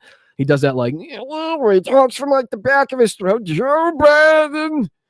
You can tell he's really lost in thought when he does that. Tell you that now she's magically going to change. She's not pushing Joe to do any of these things now, again, because she has no intention of actually doing any of them. She just will tell you whatever it takes to get your vote. Kamala, the chameleon. She's whatever she needs to be to get that vote, and then she'll go and be the radical that she's always been. Guys, this isn't all, though. The bill sounds like shit. Yes, he does. He always sounds like shit. Bill Kamala Harris supports, the U.S. Citizenship Act, would allow illegal immigrants deported during the Trump. All right, hold on, Carol. You don't have to leave. I'll end this one. We'll get into something. We'll get into something a little better. We'll see if I get into. There's a couple good videos that I want to watch. Oh, let me show you the polls. Let me show you the polls instead. Let me do that. We'll get out of Don Jr. That sounded weird. That just sounded weird. We weren't ever in Don. You know what I'm talking about. Anyway, so let's look at the latest polling. Go back to this. I believe this is 538. Yes, this is 538. Who's ahead in the... No, I'm going to say no thanks to that. Let's say who's ahead in national polls. Updating average for each candidate in 2024 presidential polls, accounting for each poll's recency, sample size, methodology, and house effects. So what do we got here? We have goes from July to August, and we can see the shift here, right? So Kamala Harris is currently 47.2. Trump is at 43.6. I think if you take out the 3.6 right there you go. And then if we look at these right here, the active vote, RMG research, outward intelligence, Bullfinch group, Harris +5, Harris +2, Harris +6, Harris +4, Harris +3, +8, +5, +3, +7, +2, +2, +4, +5, +4, +4. So I'd say doing rather well, even if you're looking at the polling. And I don't put a ton of stock in polling. I think I've said that before, but it's definitely not something that we can, totally just not look at, because a lot of it was right coming into the situation that happened with Joe Biden and Kamala Harris when they, Joe Biden stepped down. A lot of the polling kind of was good on that. Do Americans have a favorable option? Let's do Americans have a favorable option of Donald Trump? Let's see what happens here. Unfavorable, 52.5% have an unfavorable opinion of Donald Trump. As of August 23rd, 42% have a favorable opinion. At its highest, it was unfavorable, I believe that says 57, around 57, 58, somewhere in there. Somehow he's come down a little bit, but I believe it's going to be on the rise again. Let's see what's going on for Kamala Harris. Can you see this? I want to make sure you can see this. Yeah, there you go. Let's see. Kamala Harris has a, where are we? Might want to move. There we go. So 40%, 47%, 47.1 to 45.2. But look at this trend.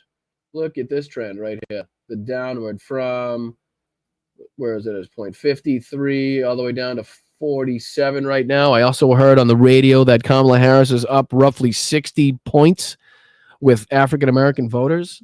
I forget the name of the exact poll, but even if that is remotely within the ballpark, Donald Trump is in some serious friggin' trouble. It just, whichever way you look at it, whichever way you slice it, there's also, here, let me see if I can bring, this is a good one. Let's see here. Newsweek. Excuse me as I, once again, change my mind on the show. So, yeah, should pop up. Let's see. Oh, talk amongst yourselves. Talk amongst yourselves. Here, I could play it. Let's do this. I like this. While I'm looking, this one is for, where's Turpy? Turpy likes this one. Gettysburg, what an unbelievable battle that was. The Battle of Gettysburg, what an unbelievable, I mean, it was so much and so interesting and so vicious and horrible and so beautiful in so many different ways. It represented such a big portion of the success of this country. Gettysburg, wow. I go to Gettysburg, Pennsylvania to look and to watch. To look and to watch is fucking wild to say. I'm sorry.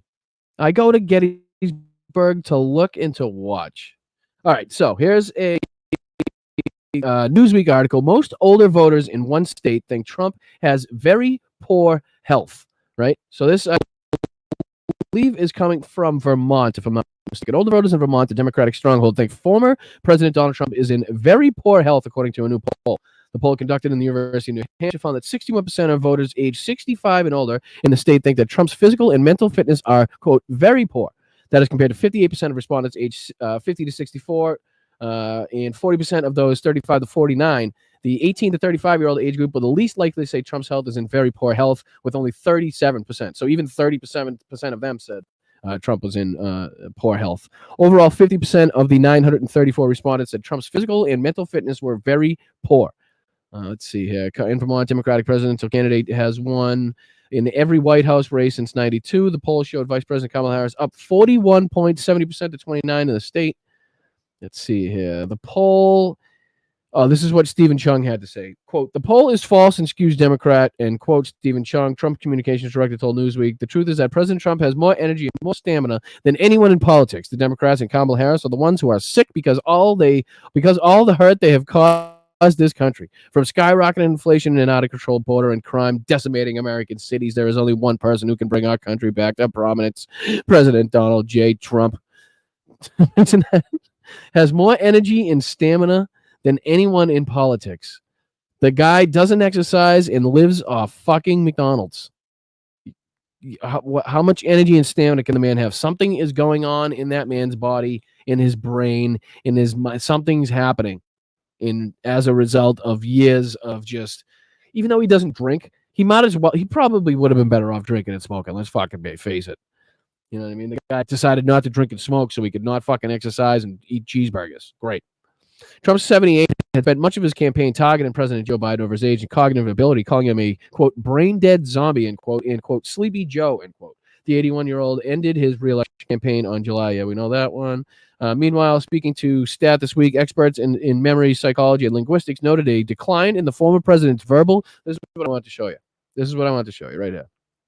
Listen to what's happening. Meanwhile, speaking to Stat this week, experts in memory, psychology, and linguistics noted a decline in the former president's verbal complexity since 2017, which has also been coupled with a rise in disjointed and sometimes incoherent speech patterns. Several experts claim that Trump's 2024 speeches contained shorter sentences, more repetition, and muddled word order, as well as, quote, extended digressions. The experts said the changes could be attributed to causes including mood changes, natural aging, or the, quote, beginnings of a cognitive condition like Alzheimer's disease, end quote, according to Stat. So these are people that are in the business of, checking people's mental acuity, the way they speak, how they talk compared to, years past, and looking at what, seeing if there's any signs of anything deeper going on. And what they think is that his speech pattern, his coupled with rise in disjointed and sometimes incoherent speech patterns, contains shorter sentences, more repetition, and muddled word order, as well as extended digressions. So basically, getting off topic, going through just ridiculous stories like shocks and batteries, or thinking that the Iron Dome is an actual fucking Iron Dome over the United States that will have to be built in North Carolina and somehow erected and put on. Those are digressions that Trump really needs to stay away from, but just can absolutely not do it. Some 14% of respondents to the University of New Hampshire survey said they thought Trump had, quote, very good, quote, physical and mental fitness. So 14%. That included 6% of the respondents 18 to 34, 22% of those 35 to 49, and 16% of those 50 to 64, and 15% of those 65 and older. So what I've seen, or what some of these articles have been saying, is that for the first time since probably the 90s, right, what's happening is that Republicans are losing what used to be their main voter base, right? So people 65 and older used to be not only their main voter base, but the most likely people to go out and vote. So you could count on their largest base. They had their largest base of people they could count on that would definitely go out and vote, as opposed to the younger generation, which you cannot really count on that much. So hopefully that changes as we go into different elections. But as of recent past, 65 and older have been the people that are most likely to vote. But he seems to be losing. Not just this article, but there's other articles to suggest not only votes from people looking like me, which would be white men, which is something is a huge loss for obviously Republicans and conservatives, Donald Trump, the GOP, which used to be one of their locked main voter bases. But they're also starting to lose the older 65 and older base, which could be hugely detrimental to any Republican ever seeing office ever again. By 12% of those respondents said they thought Trump's physical fitness was good. They're idiots. By contrast, 62% of respondents said Kamala Harris had, quote, very good physical and mental fitness, while 60% of her said her health was, quote, good, while 6% said it was very poor. Only 4% of voters aged 65 and older said they thought Kamala Harris's physical and mental fitness was very poor, while 64% of that age group said her health was, quote, very good, making them the age group with the most positive view of Harris's health, excuse me. The most likely group to rate Harris's health very poor was those aged 35 to 49 years old, with 10% of those age group choosing that option. 63% of the same age group said her physical and mental fitness was very good. The poll surveyed 988 residents of Vermont, an historically Democratic state, between August 15th and August 19th. The poll had a margin of error of plus or minus 3.1%. It was the first poll to be conducted in Vermont since Harris entered the race. That's just basically their digressions here. I mean, they're showing you how they got their polling. This is, click on this meter to read article. No, I'm all set. I'm not clicking on your audio. But I thought that was something to show. Hopefully you guys are still hanging with me. Not couple the polls with these the articles that we've been reading, the polls that we've been seeing on Donald Trump's mental and physical state, speeches that Donald Trump has been giving that obviously go against anybody that says he's in good mental fitness or good physical fitness. The man looks horrendous. He looks absolutely horrendous. I mean, did anybody see Donald Trump at the border? Check this out. Let's see here. See if I can go to this one. I'll go to, which one did I already go to? This one. Check this out. Trump. I'm sure some of you have seen it. At border. I don't know what the hell happened to the guy. What I think happened is he was probably wiping his face. Right? Look at this. Look at this. Oh my Lanta. Look at this. How do I go? How do I go? There we go. I want to go to this one. Share this tab instead.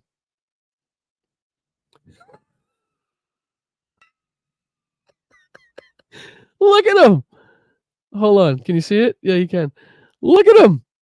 He looks like he just sucked down 40 fucking powdered donuts. He looks like he just, oh, come on. Get out of my way. Where are we? Get out of here. I don't know what you're doing. Look at this motherfucker. Look at this. It looks like he just tried to eat the Coke pile in front of Tony Montana. Right? But what I think is happening is if you've ever seen him, and I've watched, don't ask why, a few videos of him golfing because he's horrendous at it and thinks he's good at it. And I love golf. And there's no way that anyway, that's just not the point. But if you see, he does this a lot, right? With sometimes he does it at the rallies. Like if he's speaking at like Miami or somewhere hot, you'll see him. He'll have his towel under the podium and he'll do this, right? I've never seen him lick his lips though, Corey. You know what I mean?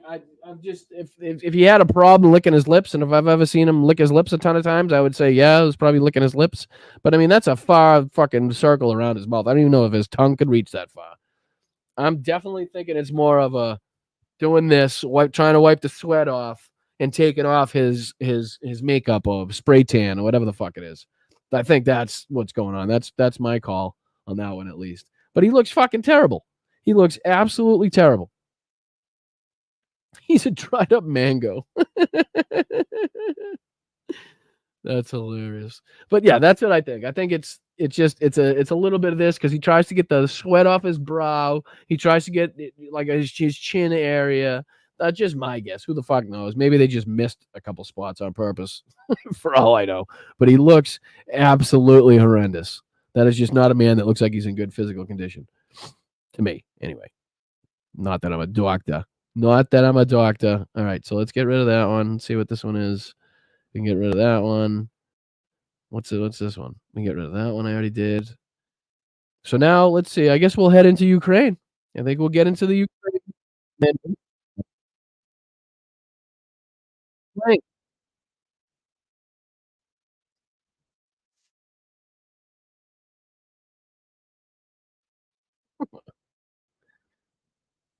Oh, it's Junior playing again. Hold on. For crying out loud. Is 7 things playing right now, and I don't know how to stop them, any single one of them. All right, that one stopped. What is playing right now? Oh, this one is playing. All right. Jesus Christ. Couldn't tell what the hell is playing. All right, we're going to get into Ukraine. Ukraina, Slava, Ukraina. Oh, I should have learned how to say Happy Independence Day, too. I think it's like Drizhny. No, how do you... I thought I saw it. Anyway, doesn't matter. I don't want to butcher that. So we'll get into Ukraine. This is a video just kind of getting into giving you the basics, the general runaround of what's been happening between Ukraine and Russia. So I just wanted to play a little bit of this. Let me see. Make sure you can see it before I get too far into it. No, you cannot because I'm an idiot. I'm going to do a little bit of this. Oh, thank you, Alorasia.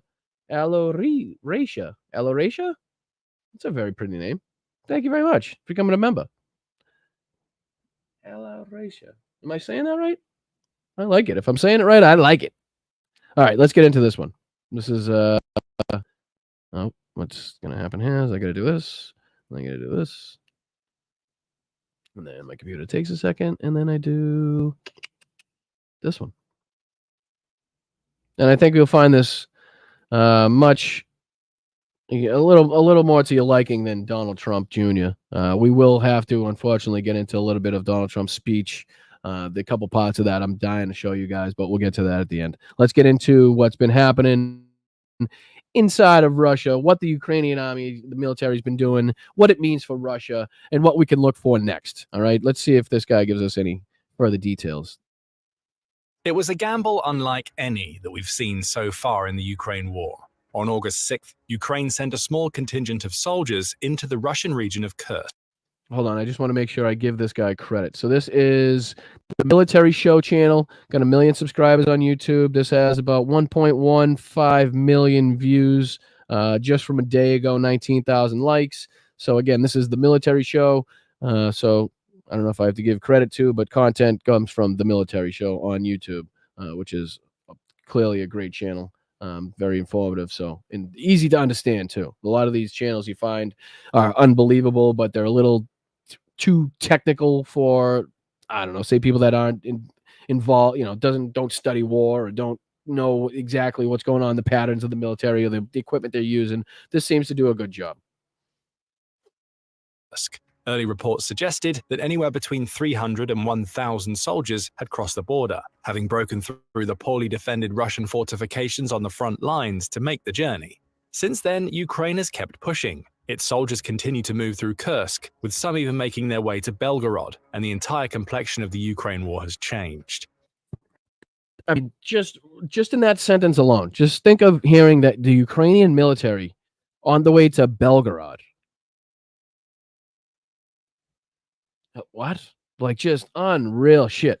I mean, we're past Kursk at this point, right? So we're talking about going, west into Bryansk, east into Belgorod. Again, it's almost going too well.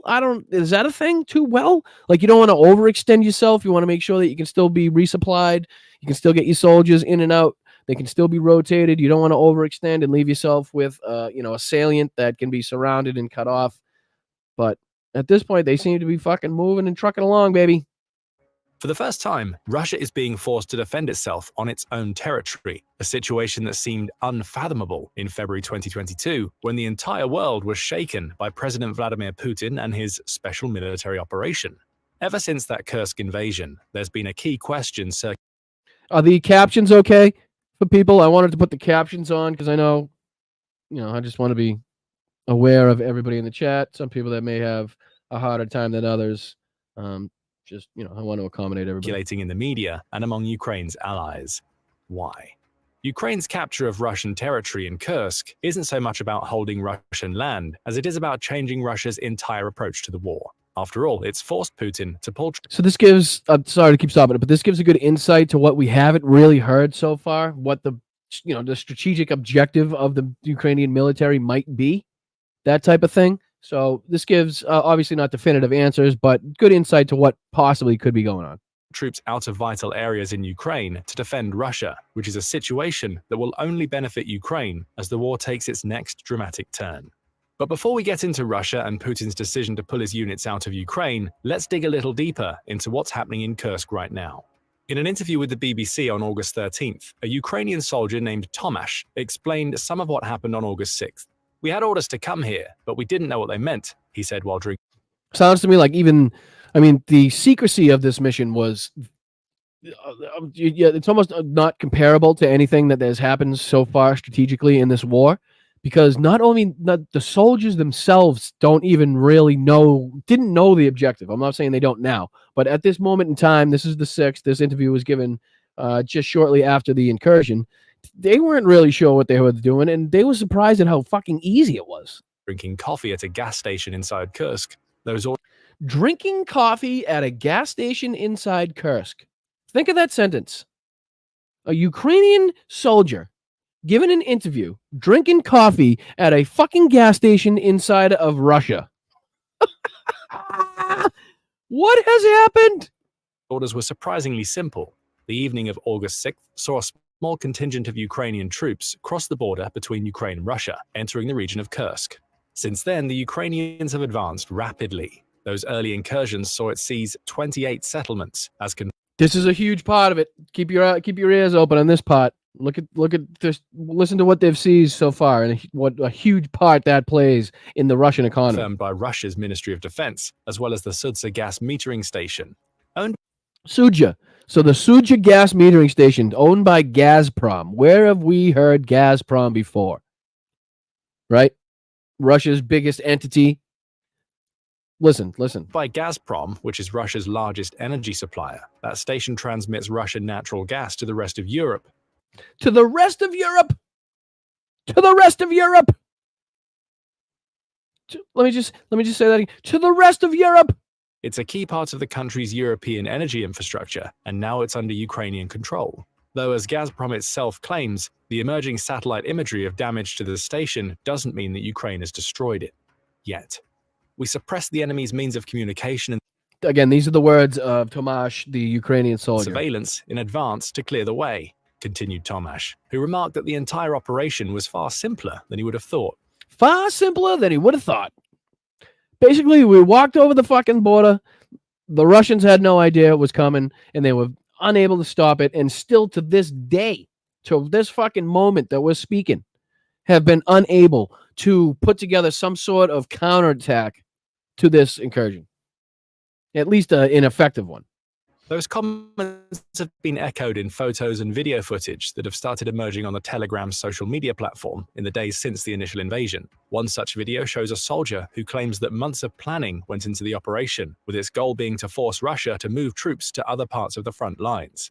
There we go. So that's the first that we've heard, or I've heard, from a Ukrainian soldier, giving you pretty much the objective, or the supposed objective of this, and it was made so that Russia would take troops from other parts of Ukraine where they were fighting and have to move them up into Kursk, into Russia, which would then allow the Ukrainian military to benefit in the other areas of the country. What we have been seeing, and I believe I have another video to play on this, but it's either in this one or the next video, they explain that what Russia is doing is I think Ukraine really hoped that the Russian military would start taking people from the Donetsk area where they have been gaining ground. The Russian military has been gaining ground. The Ukrainian military was hoping that the soldiers from Donetsk, or some of the soldiers with Donetsk, would have to be transferred up.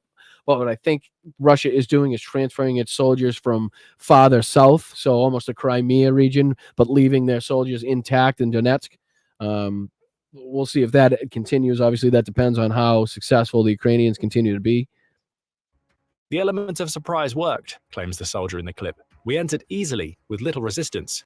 And now that it's an hour and 45 minutes into the stream, I'd like to ask everybody to hop out if you possibly could. If you haven't done so yet, click the like button, please. Takes 2 seconds. It's free. If you could subscribe to the channel. I know a lot of people watching just watch. They don't hit the subscribe button for some reason, and that's fine. If you don't want to, you don't have to. But if you're worried about it for some reason, it's free. It doesn't cost you anything. You could even hit the bell. I think there's a little bell somewhere around there, and you could click it, and that will let you know when I go live.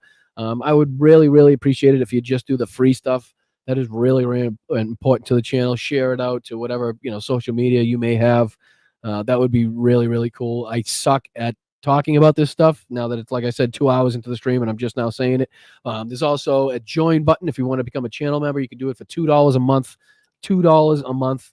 $2 a month would help you and help me, this channel, grow to what I would like to see it be in the future. There's also patreon.com/BostonBrian, where you could choose from 3 different packages. I think it's 5. I should know this, but I think it's $5, $10, or $25 a month. And there's perks that are associated with each level. There's also getdemshirts.myshopify.com, where we have fantastic merch, including some fantastic Ukrainian merch, again, where every single dollar, every single bit of the profit that we make from the sale of Ukrainian shirts, merch, hoodies, sweatshirts, t-shirts, mugs, whatever it may be, goes to United 24, which was the initiative started by Vladimir Zelenskyy himself. That's also through My Shopify. My Shopify also gives $1 for every shirt purchased on our website to United 24 on top of the profits that we will be donating. So if you can do any of that stuff, if you have it in the budget to, come out of pocket with a couple bucks, I would really, really appreciate it. If you don't have it in your pocket, don't worry about it. I love you just as much. I will give you just as big a hug as I will anybody else if you do the liking, sharing, subscribing, commenting, that type of stuff. So thank you to everybody that's here. I really do appreciate it. Let's keep going with this positive Ukrainian energy. There just seems to be positive energy all around right now, right? Is anybody else feeling that? Whether it's having to do with the Ukrainian the war, or if it has to do with politics here at home. There is one thing that I'd like to talk about. I might wait till the end. I don't know if I want to do it at the end though, because it's not exactly positive. Maybe I'll do it a little bit before the end. But there's something something that's been sticking in my craw a little bit. But we'll continue with this positive energy. On August 6th, the first groups crossed at night in several directions. Russia's poorly manned defenses on the border couldn't stop these initial groups. What followed was nothing short of a remarkable Ukrainian advancement into Russian territory. That initial group of 1,000 is now believed to be growing enough. It has been said, I must say, and I don't want to toot my own horn.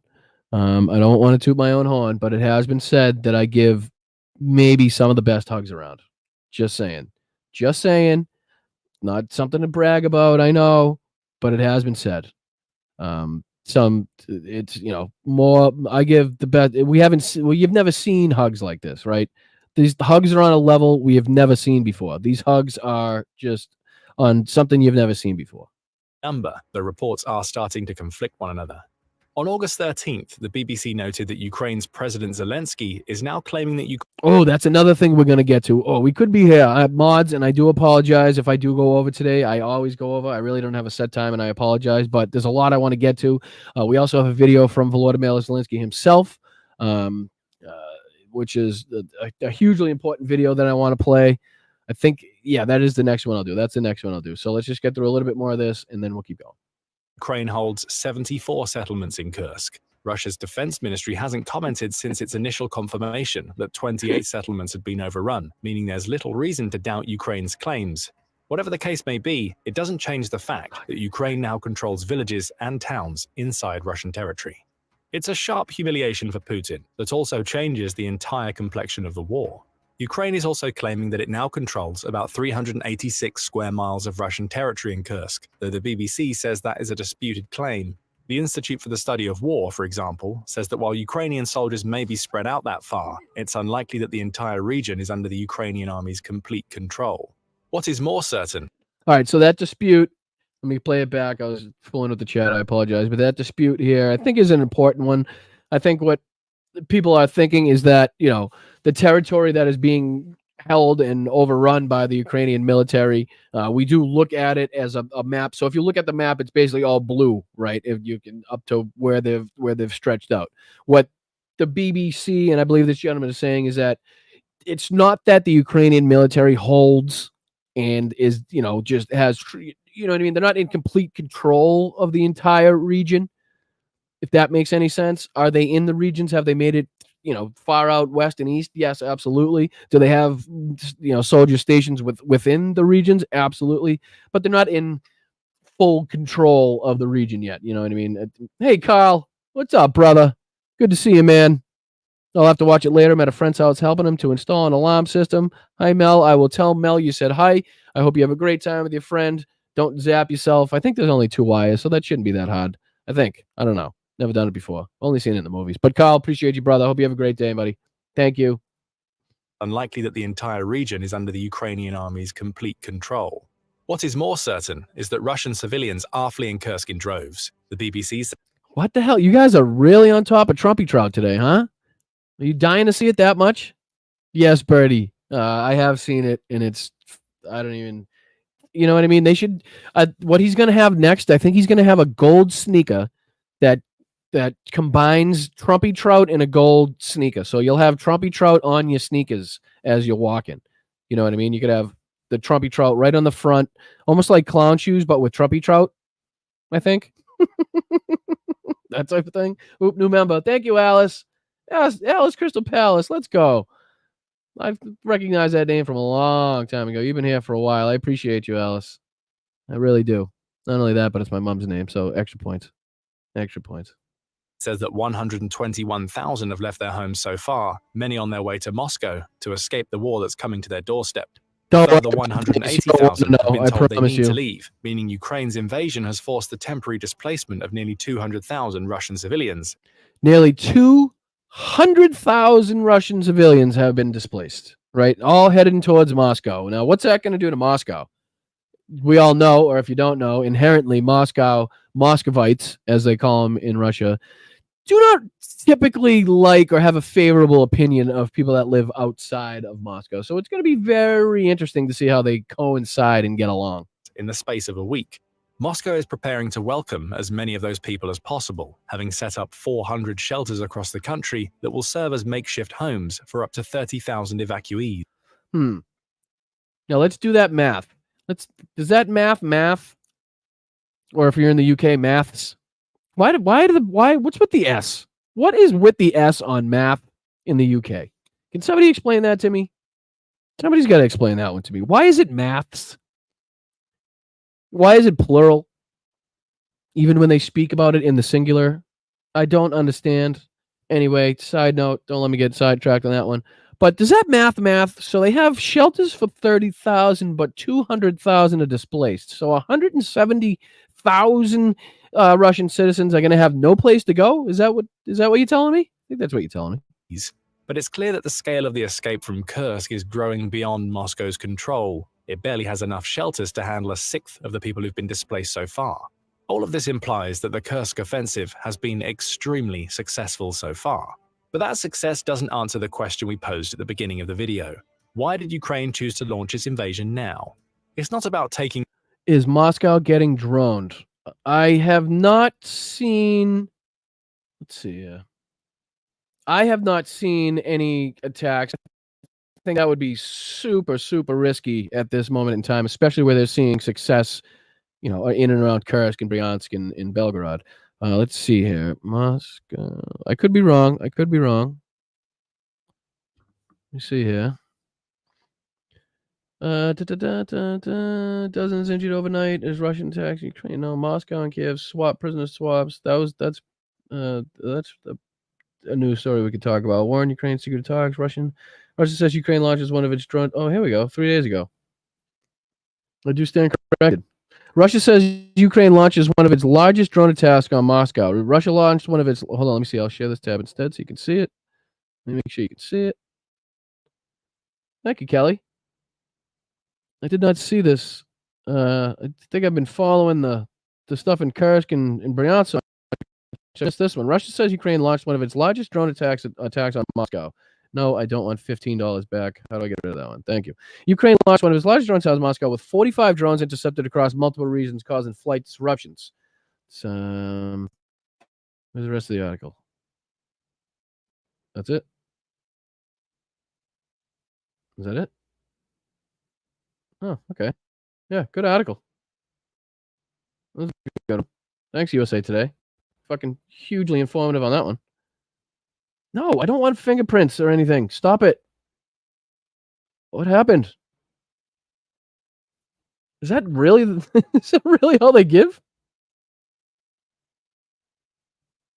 Is this a video? What's going on? Oh, it is a video. All right, here we go. My soulmate. In what is one of the largest drone attacks since the Russia-Ukraine war Why is it began, playing if there's an ad Moscow playing? officials said they shot down at least It's already 12 playing. Ukrainian drones targeting... All right, it stopped. Hold on. Get this ad. Yeah, there we go. It's going to play any second, I promise. Any second now, that'll play. Because that's what it does. Now. And now. And play. And play. Anytime, any day now? Anything? Hello? Anybody? Earth to USA Today. Oh, that's great. Perfect. Give it one more shot. Better not give me a fucking don't give it. Yep, give me another ad. Okay. Doesn't work this time, then Kelly, you're right. That's all. That's all that remains to it. So come on. Where's the skip ad? How is that literally all they write about it? How is that even possible? Skip. There we go. This will work. It's gonna work. It's gonna work. It's gonna work. I promise. Any day now. It's gonna work. All right, it's not gonna work. It's just not gonna work. All right. Anyways, well, at least we got the headline. Ukraine says drones were launched on Moscow, but I guess we'll never know. What the fuck, USA Today? You suck. All right, anyway, back to what we were doing before. This one. We'll keep going. Couple more minutes of this. We'll get into Volodymyr Zelenskyy, and then I'll air my grievances, and then we'll get into fucking Trumpy Trout. All right? Is nothing going to play now? In territory, at least according to Ukraine's foreign ministry. On the afternoon of August 13th, a claim came out that Ukraine was not interested in taking territory, with the supposed goal being broader than that. A spokesperson for the ministry said, "The sooner Russia agrees to restore a just peace, the sooner Ukrainian raids..." Ooh, there's so much I want to show you. There's also a great video detailing what's been happening with the Russian ruble lately, which I think is hugely informative, which will tell us a lot about what's going on with the economy and how it's been propped up by the Russian central bank. Let's see here. Stoneflower Dragon. Russians getting Starlink on the black market in order to interrupt Ukraine drone operations, bypassing sanctions. I wouldn't doubt it. Absolutely wouldn't doubt it, Stoneflower Dragon. I appreciate your contribution. I think, honestly, not to take anything away from your comment, but I think this has been happening, right? I think this has been an ongoing problem. But, I guess when there's more on the line, it's definitely a bigger issue. But thank you. I do appreciate you and your contributions. On Russian territory will stop. As long as Putin continues the war, he will receive such responses from Ukraine. So the Kursk invasion is actually about bringing an end to the entire war then? Perhaps it is, in part, but there's a far more immediate and practical reason for Zelenskyy taking such a massive gamble. Ukrainian troops invading Kursk will force Russia to deploy soldiers it has stationed elsewhere. All right, so here we go. This is why I say these videos like this are hugely informative. So there's multiple objectives that you could talk about or think that the Ukrainian military are going for, whether it be nuclear power plants, whether it be the Gazprom stations, whether it be just territory in general, whether it be the objective of having Russia move its troops from other regions. So there's a lot of things that we can be thinking about. So I think videos like this are hugely informative. I appreciate you sticking with me. You are watching Blood Politics. I'm Boston Brian. Thank you very much. Make sure you hit that like button. To deal with them, and that action will have a far greater impact on the war than many realize. We're already seeing this happen. On August 13th, a week after the Kursk invasion began, Politico ran an article in which it reported on the comments of Ukrainian army spokesperson Dmitry Likovy. He claimed that the invasion had left Moscow scrambling, forcing Putin to not only express anger, but claim that the West... Which I think we saw in that the video with his head of military operations and the body language, the anger on his face. I think that was very apparent from that video. Was responsible for the invasion. The Russian president claims that Gerasimov, where's Gerasimov? These people better stay away from windows. I'm telling you, the high command, the Russian high command better fucking stay their ass away from windows, and they better have other people start their vehicles, if you know what I mean. Express anger, but claim that the West was responsible for the invasion. The Russian president claims that Russia will mount a worthy response to Ukraine's actions, with that response appearing to be pulling troops out of other locations to send to Kursk. Russia has relocated some of its units from both the Zaporizhia and Kherson regions of Ukraine's south, Likovy claims. This move is I'll let it keep going. Notable because those regions were among the first that Russia attacked when Putin launched his special military operation in February 2022.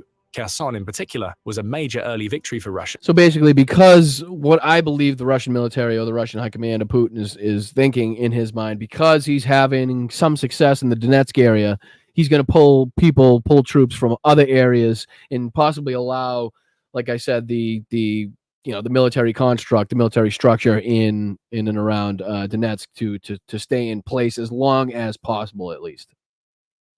Symbolically, it was the first major Ukrainian city to fall to the Russian invasion, allowing Putin to proclaim an early victory in his operation. But perhaps more important is Kherson's location. With a population of 380,000 people, Kherson lies on the banks of the Dnipro River, giving Russia key access to the city via the Black Sea. In the early days of the war, this access was seen as vital. Russia's dreaded Black Sea fleet will be able to send soldiers and supplies into Kherson via Crimea. But again, what we've seen happen to the Black Sea fleet by a country with basically no navy, by just simple drones, not simple drones, but unmanned drones that they've been sending out to attack these ships, and the missiles that they've been using to basically deter the Black Sea fleet from having any effect whatsoever.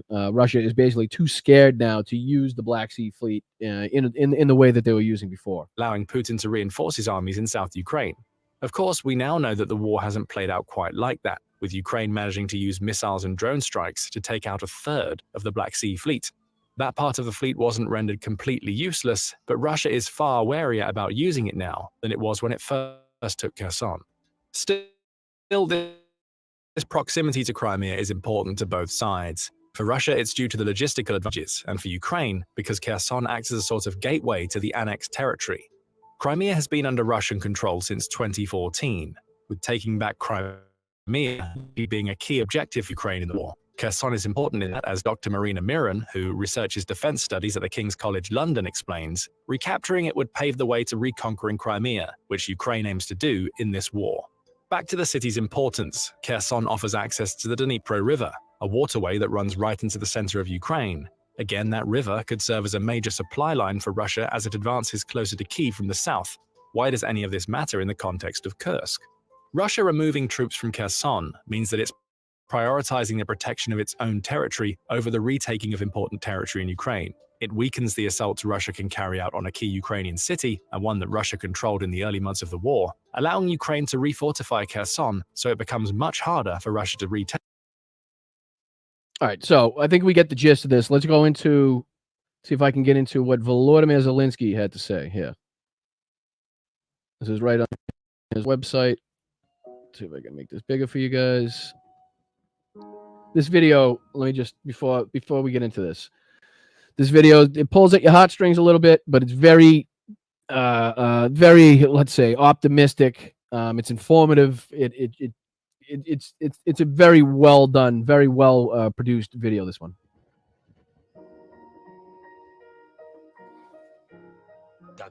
This is what independent looks like. This is what Ukraine looks like.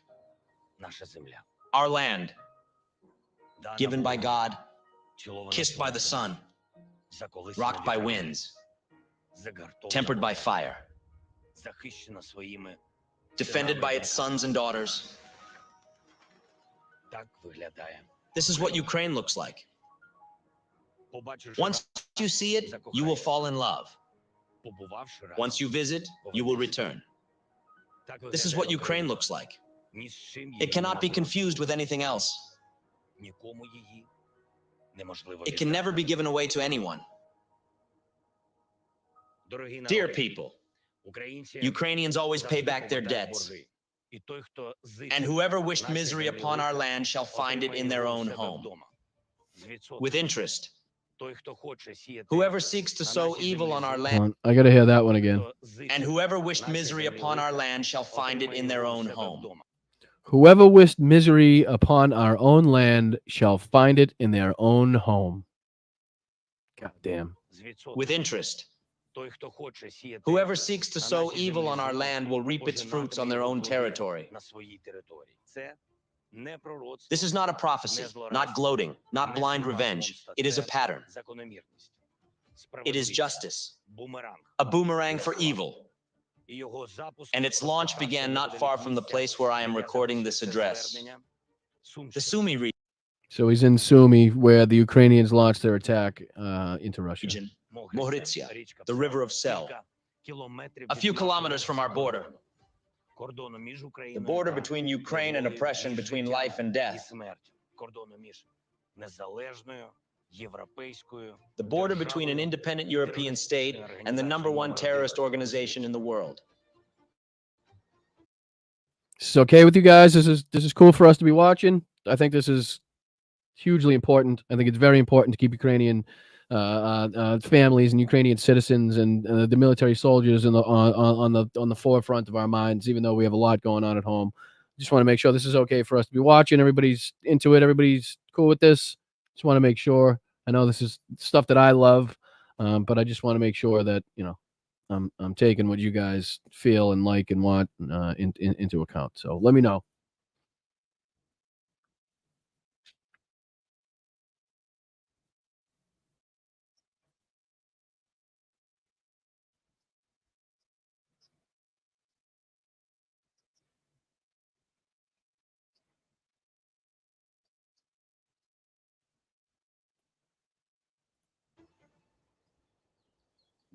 "913 days ago, Russia unleashed war against us, including through the Sumy region. It violated not only our sovereign borders, but also the limits of cruelty and common sense. It was endlessly striving for one thing, to destroy us. Instead, today we celebrate the 33rd Independence Day of Ukraine. And whatever the enemy was bringing to our land has now returned to their home. And the one who wanted to turn our land into a buffer zone should think about preventing his country from becoming a buffer federation.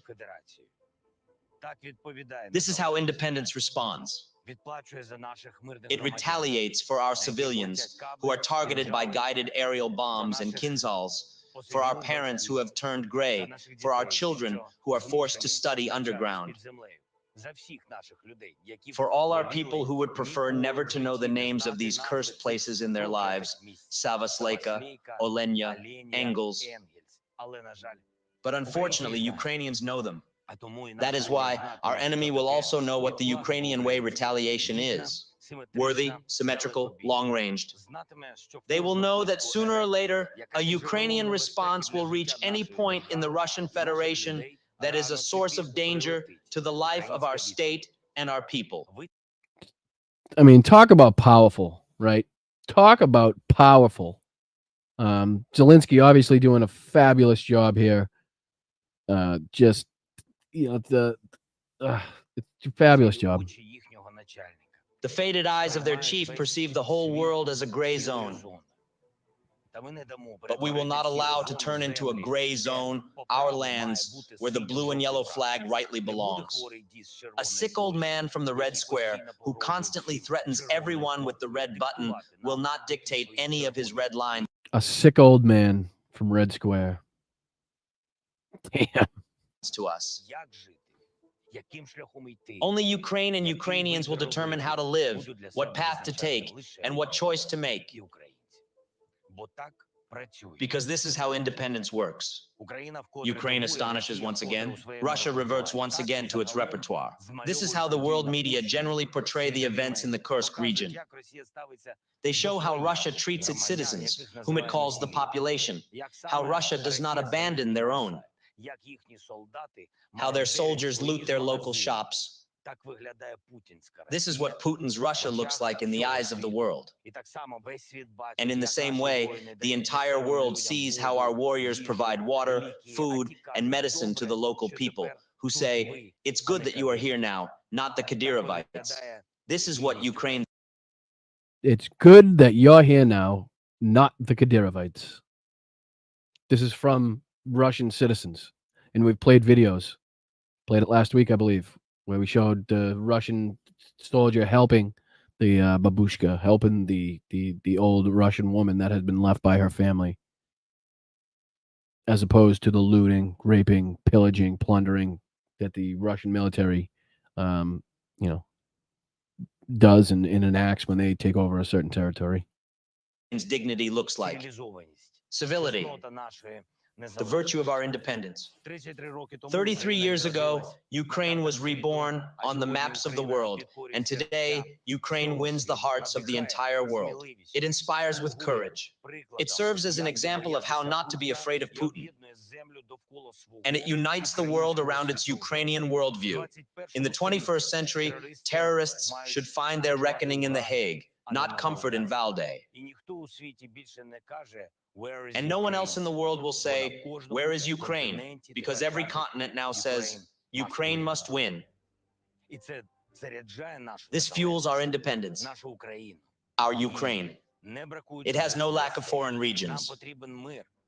We need peace and tranquility on our lands, along our entire 992-kilometer border. On land, at sea, in the air, inside the country, wherever we stand guard for our values. On land, at sea, in the air, wherever we stand for our values. Tell me this doesn't sound like a historic speech, like a historic speech given by a proper leader during a time of war. Tell me this doesn't sound presidential. Tell me this wouldn't inspire you. Tell me this doesn't inspire you. Imagine listening to this as a Ukrainian citizen. I would be running through a fucking brick wall. I would build the fucking brick wall, and then I would run through the fucking brick wall. Just like our warriors do. In all directions of the front line and the state border, which is symbolized by the border pillars. And our will and struggle are symbolized by our people, our defenders, our pillars. Those on whose shoulders Ukraine stands strong. It stands strong in Kharkiv, in Kupiansk, in Zaporizhia region. Did you see the recognition there? Did you hear the recognition? One more time. Let me play this one sentence again. I want you to hear the recognition he gives as he says Ukraine stands on the shoulders of others. Right? Listen. It stands strong in Kharkiv, in Kupiansk, by our people, our defenders, our pillars. Those on whose shoulders Ukraine stands strong. It stands strong in Kharkiv, in Kupiansk, in Zaporizhia region. It stands strong in Kherson region, in Pokrovsk, Toretsk, Chasiv Yar. On the Lyman, Siversk, Kramatorsk, Kurakova, Remivka, Hulyapilska, and Orakhiv directions. This is how independence fights. And I want to say to all our warriors today, I wish you a strong one. And thank you, guys. When the need to defend Ukraine arose, you shortly said, plus. Since then, for 913 days in a row, you have been applying a minus to the occupiers. Only you know how much effort, sweat, blood, and your extremely hard work is really hidden behind the dry statistics of enemy losses. Only you know what it really means to hold a position, what it means to be pinned down by enemy artillery and aircraft all day long, what it means to stand firm when the orcs are pushing. You have preserved and are preserving our independence. I thank everyone who helps our warriors and our state, all those who live and work to keep our independence working and living. Our medical workers, our rescuers, our firefighters, power engineers, our volunteers and entrepreneurs, police officers and farmers, railroad workers, teachers and students, all of them. Ukrainians here, Ukrainians abroad who help, find, send the necessary supplies, tell the world about Ukraine. And everyone who stays with Ukraine in the temporarily occupied territories. All Ukrainians whose strength has no borders, whose will is boundless. All those to whom I am immensely grateful. And today, and for each of the 913 days of this war, for the cause of each of you, for proving that independence is a cause for everyone, and it has many dimensions, each of which must be gained to secure comprehensive independence. This is economic, this is energy independence. This is the spiritual independence of the Ukrainian people. And Ukrainian Orthodoxy today is taking a step toward liberation from the devils of Moscow. This is also the realization of justice for the awards of an independent Ukraine, which will never again be worn by those who betrayed it. This is the realization of justice for foreign heroes who defend Ukraine on the front line and deserve Ukrainian honor, our citizenship. These are inevitable processes that have been launched by us today. This is how independence is strengthened. And there should be a solid border between us and the enemy, and there will be no walls between Ukrainians. Because Ukraine is in each one of us. Independence is in each one of us. And united, we are able to win. It was proven by February 24th. It was proven by 2022 and 2023. This year is proving it as well. We have withstood, restrained, and repelled the enemy, and now we continue to do so in their swamps. We know what independence is, how difficult it is to revive it, how difficult it is to defend it. But we know everything depends on us. We know what independence looks like. On the morning of February 24th, it was in our eyes. Today, independence is in the trenches in all directions. It is in our cities and villages. In each episode, when we find the best in ourselves, find Ukraine in ourselves, and fight for it.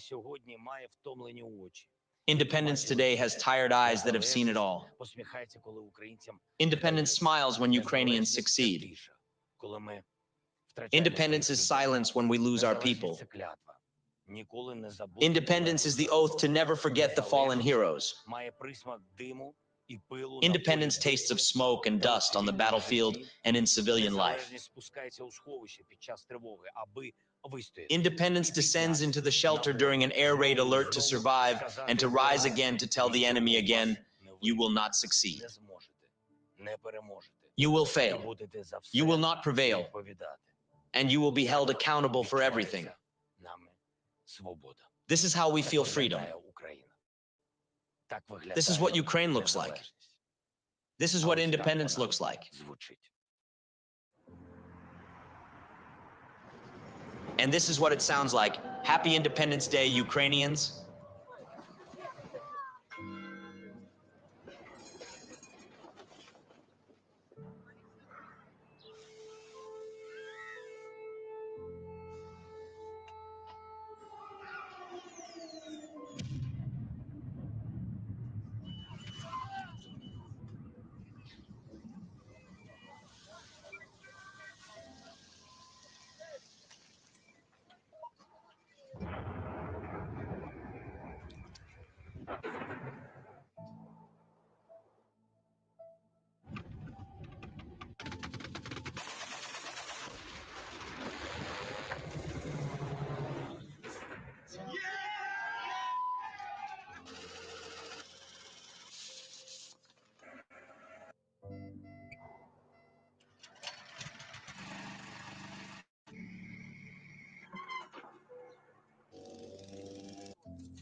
Господи, хлопці.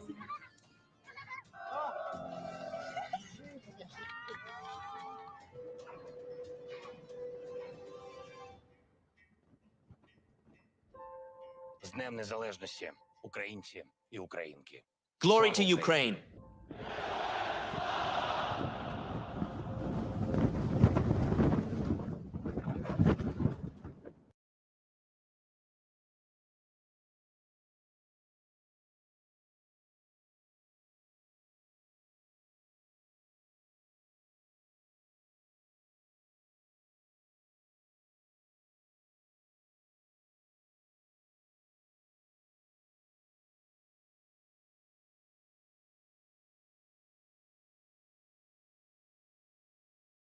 Sorry. Thank you, Vixen. My bad.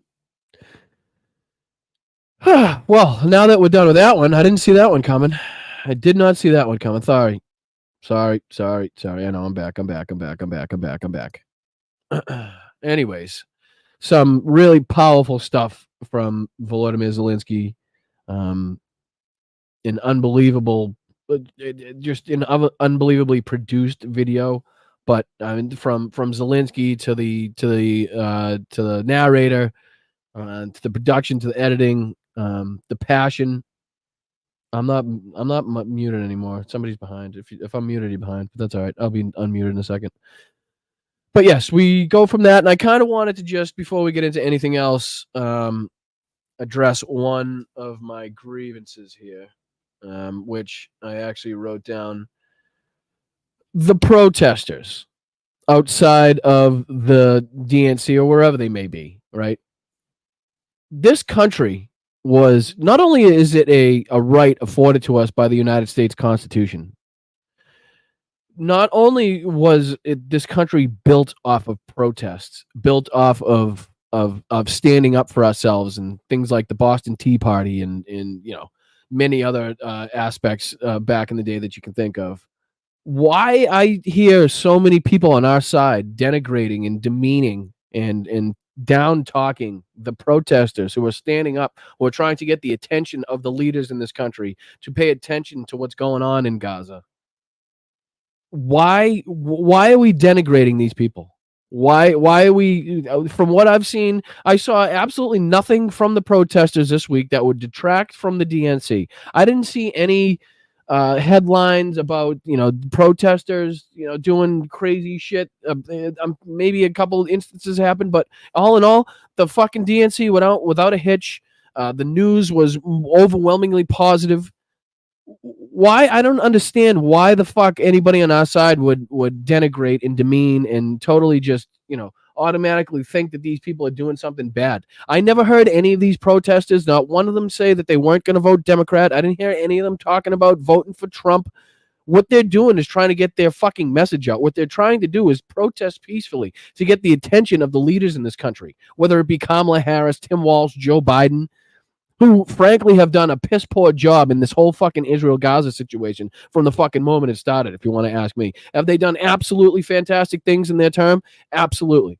Fantastic things. Have they done positive things for the American people? Without a doubt. Have they also been shit in different areas? Have they also fucking fumbled and failed in different areas? Abso-fucking-lutely. All right? Abso-fucking-lutely they have. And my job here is to call it out regardless of which way I see it. Or which way it goes down. I'm here to tell you the facts, not what the fuck. I'm not here to sugarcoat it, okay? So the fact that these people are protesting for the lives of the people in Gaza, which has been going on for fucking far too long, especially with the weapons of the United States. I mean, they're not asking for much. They're not telling Joe Biden to tell. We can't control another country as far as, but what we can control is whether or not that country uses fucking United States weapons and United States ammunition to take out the lives of innocent civilians. That's what the fuck we can control. What Bibi does after that, whether he tries to find it in other areas, fine. But that's going to fuck him up, and that's going to put a hitch in his wagon. You know what I mean? That's going to fucking take off one of his wheels. It's going to make it more difficult for him to fucking to go in there and slaughter human beings. So let's have a little more fucking compassion. Let's have a little more respect for the people that show up to protest, to express their fucking constitutional right to protest in this country. Because they think we, as leaders in this country or as Americans, need to do better in a certain situation. All right? Whether it's on the right or the people on the left. Have some fucking respect. Have some fucking respect, all right? Don't just automatically dismiss these people as something that is, the people are against us. They're not against us. And just like in every fucking group that goes out there, are there crazy ones? Are there people chanting stupid shit?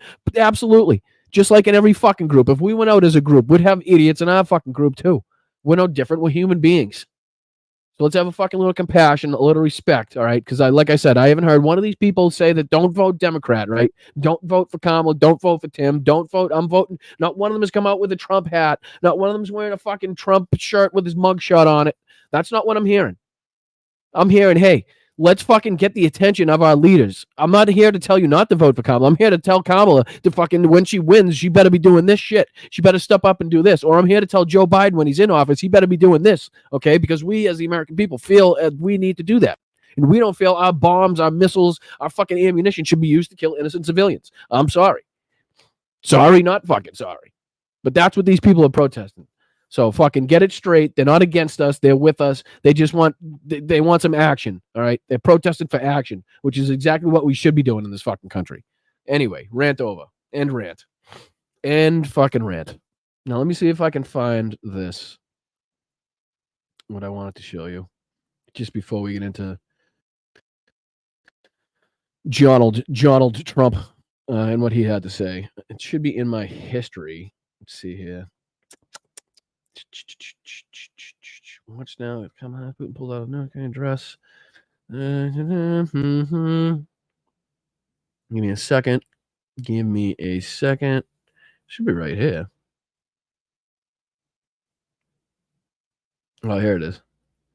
All right, just a couple. I just want to play a few minutes of this. I won't get into it too deep. I just give you an overview of basically what the Russian economy is dealing with and has been trending like, and it gives a good insight into what's been going on with the Russian economy. Because I know a lot of people are curious. You know, we thought the sanctions might have a more drastic effect. I think people were envisioning the sanctions to have this huge drastic effect, and it just, what's going on here?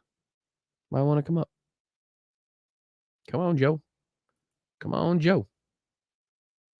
Okay, I'll start another one then. If you don't like me, I'll start another one then. Everything's fighting me today. Everything's fighting me today. We'll get there, though. We'll get there. We're going to stay positive. It's a positive show. Positive show. One rant. Uh-oh. Here we go. All right, so let me just play the first here. We don't have to play the intro, but I will play from right here. All right, now I'm going to show this page because I'm not showing it right now.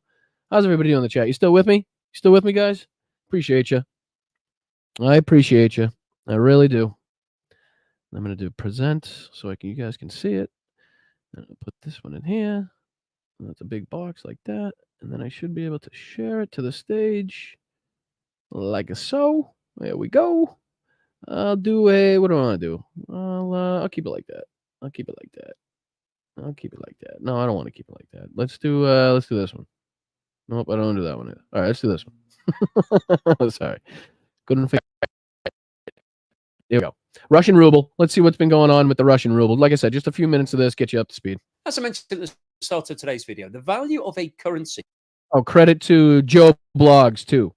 Joe Blogs, at Joe Blogs on YouTube. Got 383,000 subscribers. This video's got roughly 367,000 views in the last 3 days. So appreciate you, Joe. Thanks for this information. Usually is determined by the strength of your economy, the demand for your currency.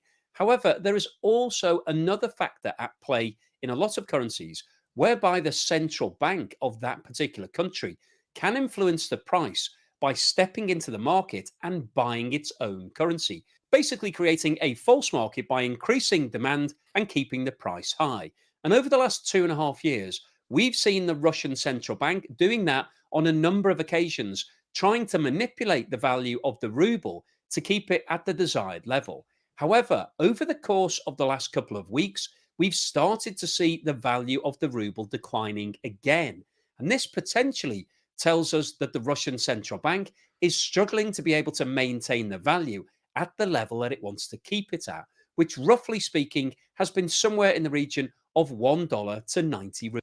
So he'll further discuss this and he'll show you this, but basically he's talking about how the Russian central bank has been playing with different assets and different strategies to basically keep the ruble somewhat afloat. And basically what's going on now is he's talking about how it's starting not to work anymore. Rubles. So let's have a look at exactly what's been happening to the value of the ruble. This chart shows the movement in the exchange rate between the US dollar and the Russian ruble over the... All right, U.S. exchange rate between the Russian ruble, obviously is explaining it for those of you that, so obviously you see the dates on the left-hand side is basically what it's trading at. Up top, you see Russian ruble. So basically it's 92 rubles for $1, basically. It was just, he'll explain. He's better at it. Past 5 years.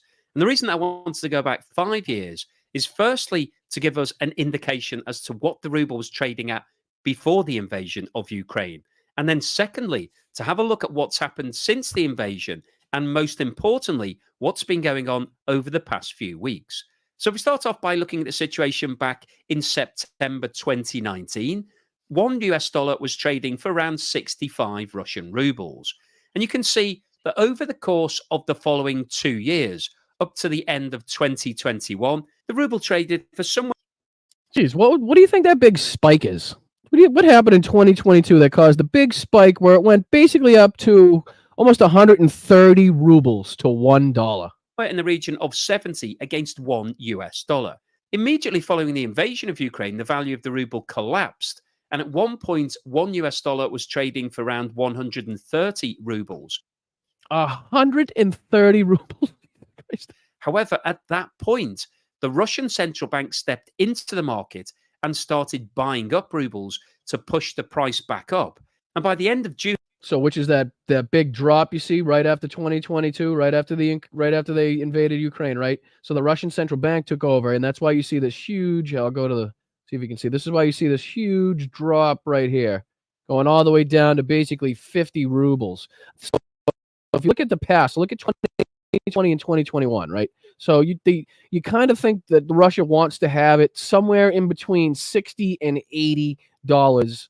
I mean, 60 and 80 rubles per dollar, right? That's just what I'm getting here. This was before pretty much, the war happened. This was their baseline. So if we look at here between 2020 and 2021, it's somewhere, it goes up and down, but it stays in the region of between 70 and 80. So when they invade Ukraine, it goes all the way up to basically 130. Russian central bank takes over, goes all the way down to 50, and he'll explain the rest. In 2022, $1 was trading for 50 Russian rubles, which was actually the strongest rate that the ruble had traded at any point on this chart. However, maintaining the value at that level was very expensive for the Russian central bank, and so they started to release the purse strings to let the price be determined.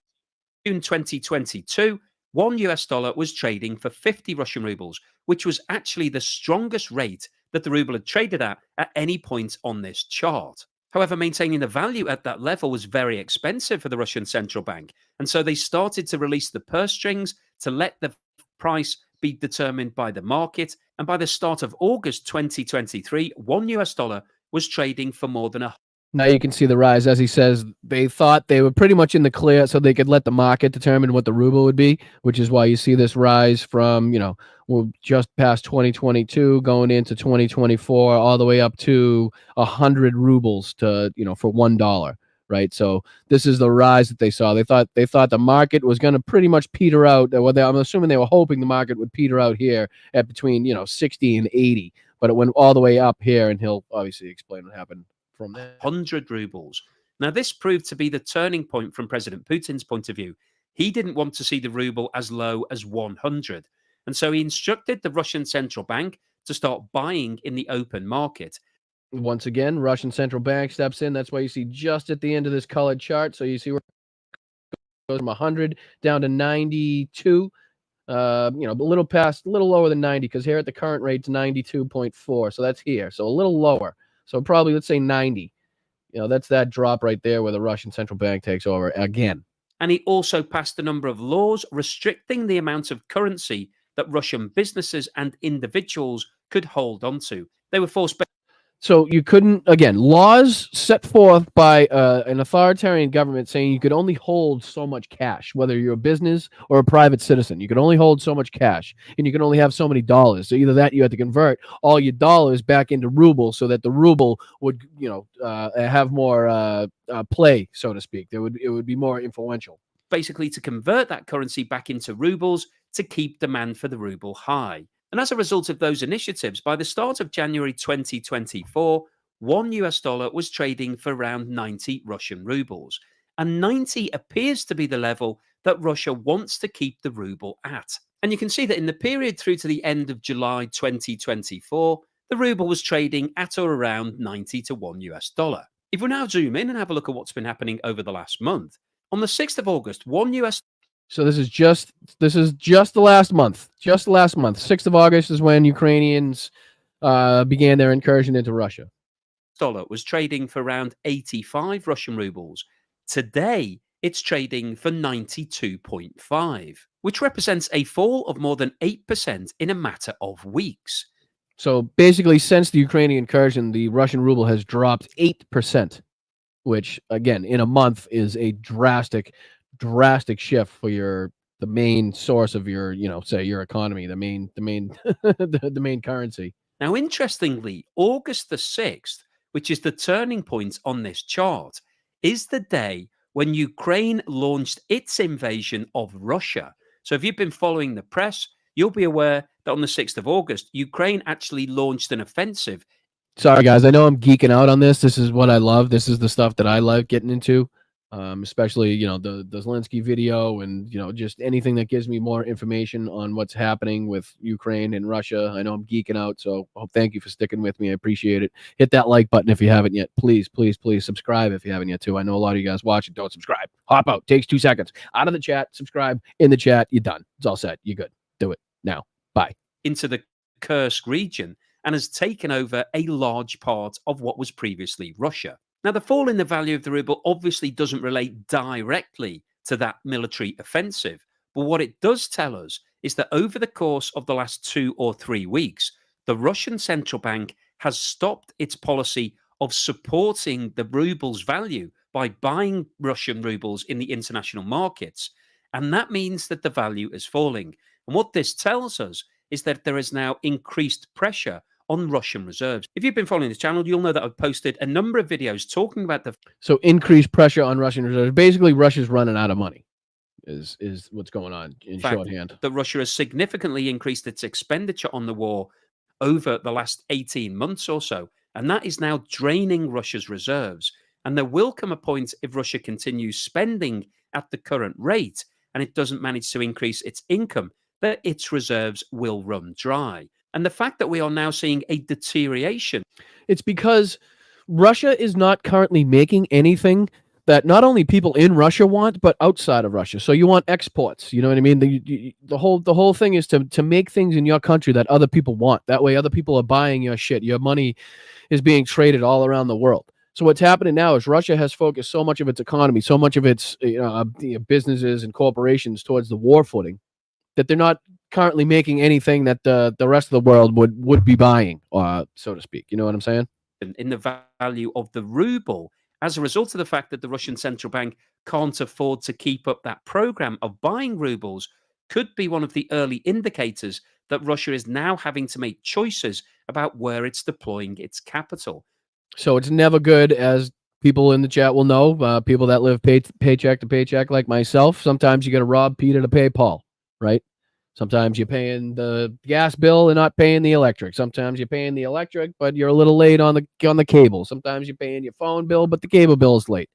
I'm sure you know what I'm talking about. Everybody's been there, right? This is why Blunt Politics is a normal podcast for normal people in normal situations, for everyday citizens, where we break down politics in an easy way, in an easy manner for everybody to understand, right? We're all in the same boat. I'm sure none of us in here are wealthy individuals that don't have to worry about this stuff. Like I said, I will fully admit I am a paycheck to paycheck guy. I know a lot of people think that somehow being on YouTube means that you're making a ton of money, but that's just not the case. Just not the case. I enjoy being here with you guys, regardless if I made $1 or $2 or $3. I don't give a shit. I love being here with you guys. Anyways, paycheck to paycheck, meaning Russia right now is having to rob Peter to pay Paul. They're having to decide where they're going to allocate their funds, where their resources are going to go, because they can't cover everything, right? So they have a spreadsheet they're looking at. This is what we need to cover. They can only cover so much of that. So they have to pick and choose what they want to spend money on, which is obviously never a situation you want to find in your country. Oh, thank you, Jess. Love you and Mel. Had a blast talking to you, both of you. Keep up the amazing work. You're changing the world. Your voice matters. The world needs more like you. Oh, you guys know the world needs more people like you guys, like you and Danny and Tegan. That's what we need. I hope Tegan's not too worried about her senior year. I hope she has a wonderful senior year. I really do. I've been thinking about her. I really hope she enjoys her school year. That would be fantastic. That would really make me happy. But yeah, let's a little more of this, and then we'll get into shitty face. So this really is an indication that Russia is starting to run out of cash. And just to put the current value of the ruble into perspective, this chart shows the position over the past 25 years. And as you can see, the current rate of 92.5 to $1 US. So this is I think pretty important. So this is going to show over the last 25 years, which will give you a good baseline of where Russia normally is compared to what's going on today, right? So that's what I think. This is a good breakdown. Is one of the worst rates that Russia has experienced at any point in the past 25 years. It's the worst rate that Russia has seen in the past 3 months, and the only other two occasions when the exchange. First question I asked Tom, how old's the faucet? They don't make faucets today to repair. They make faucets today to throw away and buy new ones, unfortunately.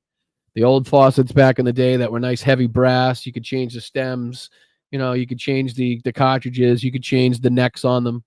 Today, they're just throwaways. So is it a kitchen faucet? Depends on if it's a kitchen faucet or if it's a lavatory faucet. But lavatory faucets are pretty cheap nowadays. You're probably better off going and buying a new one. If it's a kitchen faucet, depends on how old it is. You're probably still better off going and buying a new one, to tell you the truth. Just exchange rate has been worse. Is the period when it was trading above 1 to 100 in August 2023 and the period immediately following the invasion. So this really puts into perspective just how serious the current deterioration in value is. Well, William, the outside one we call Silcox. The outdoor faucets, as you would call them, Silcox, yeah, but tomato. This chart shows the movement in the rate. Hold on, Tiff. Wait a minute. You found my doppelganger? I need pictures. Somebody said I looked like a country singer once. I can't stand country, so I don't remember who the guy was, but there was some guy, I guess, with a beard. I guess anybody with a beard I look like now. I don't know. Anyway, sorry. Distractions.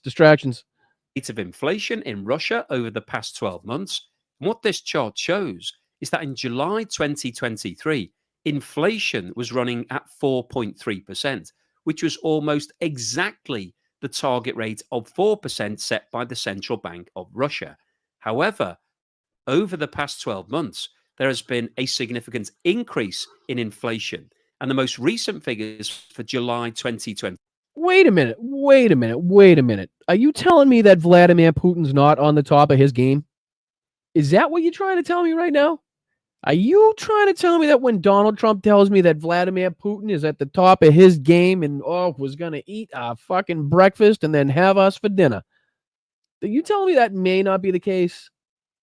Are you talking about maybe when he talks about I don't know, Viktor Orban, who also dealt with incredible inflation in his country that was devastating to his people, or Xi, who's just murdering his own citizens in enslaved in internment camps. But yeah, I mean, top of the game, right? Top of their fucking game, people. That's who's top of the game now. 24 show that year-on-year inflation is now sitting at 9.1%, which is more than. Geez, now this is just a plumbing conversation. PEX is okay. I like PEX. I would not use. We don't use the plastic though, like the fittings of themselves. We use the brass. They got the brass fittings on them. I like Viega. We use Viega. I don't like Wurzbow or any of that bullshit. But yeah, PEX has its use. The only thing is you can't make it look neat. That's the only problem. Coppa, you can make look nice and straight. Looks beautiful. 90-degree angles. You're looking fucking good.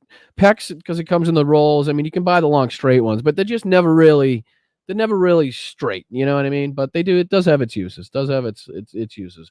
I like using PEX more and ProPress more often when you can't get the water to shut off. Really, the water's still running in a certain situation. The shut off doesn't work and it's still leaking by something like that. That's when I usually use those type of things where you don't have to worry about using the torch and stuff. Double the target rate. And this increase in inflation comes during a period when the majority of other countries around the world. All right, what do we say? I think we get the picture here. Right? Vladimir Putin and Russia are struggling in fucking more ways than one, okay? Leave the Ukrainian incursion into Kursk, in Bryansk, in Belgorod out of it. just the financial situations, the economics of their, the financial situation of Russia alone is in dire straits, or at least at the beginning of being in dire straits. Because again, when a country is now picking and choosing what they're going to spend their resources on, meaning that they have to leave some out, like some certain areas are not going to get funding, that's a problem. That is a problem. Bye, Eileen. Someone said bye, Eileen. Bye, Eileen. I don't know if you're leaving, but bye. Appreciate you coming. But you're gonna miss.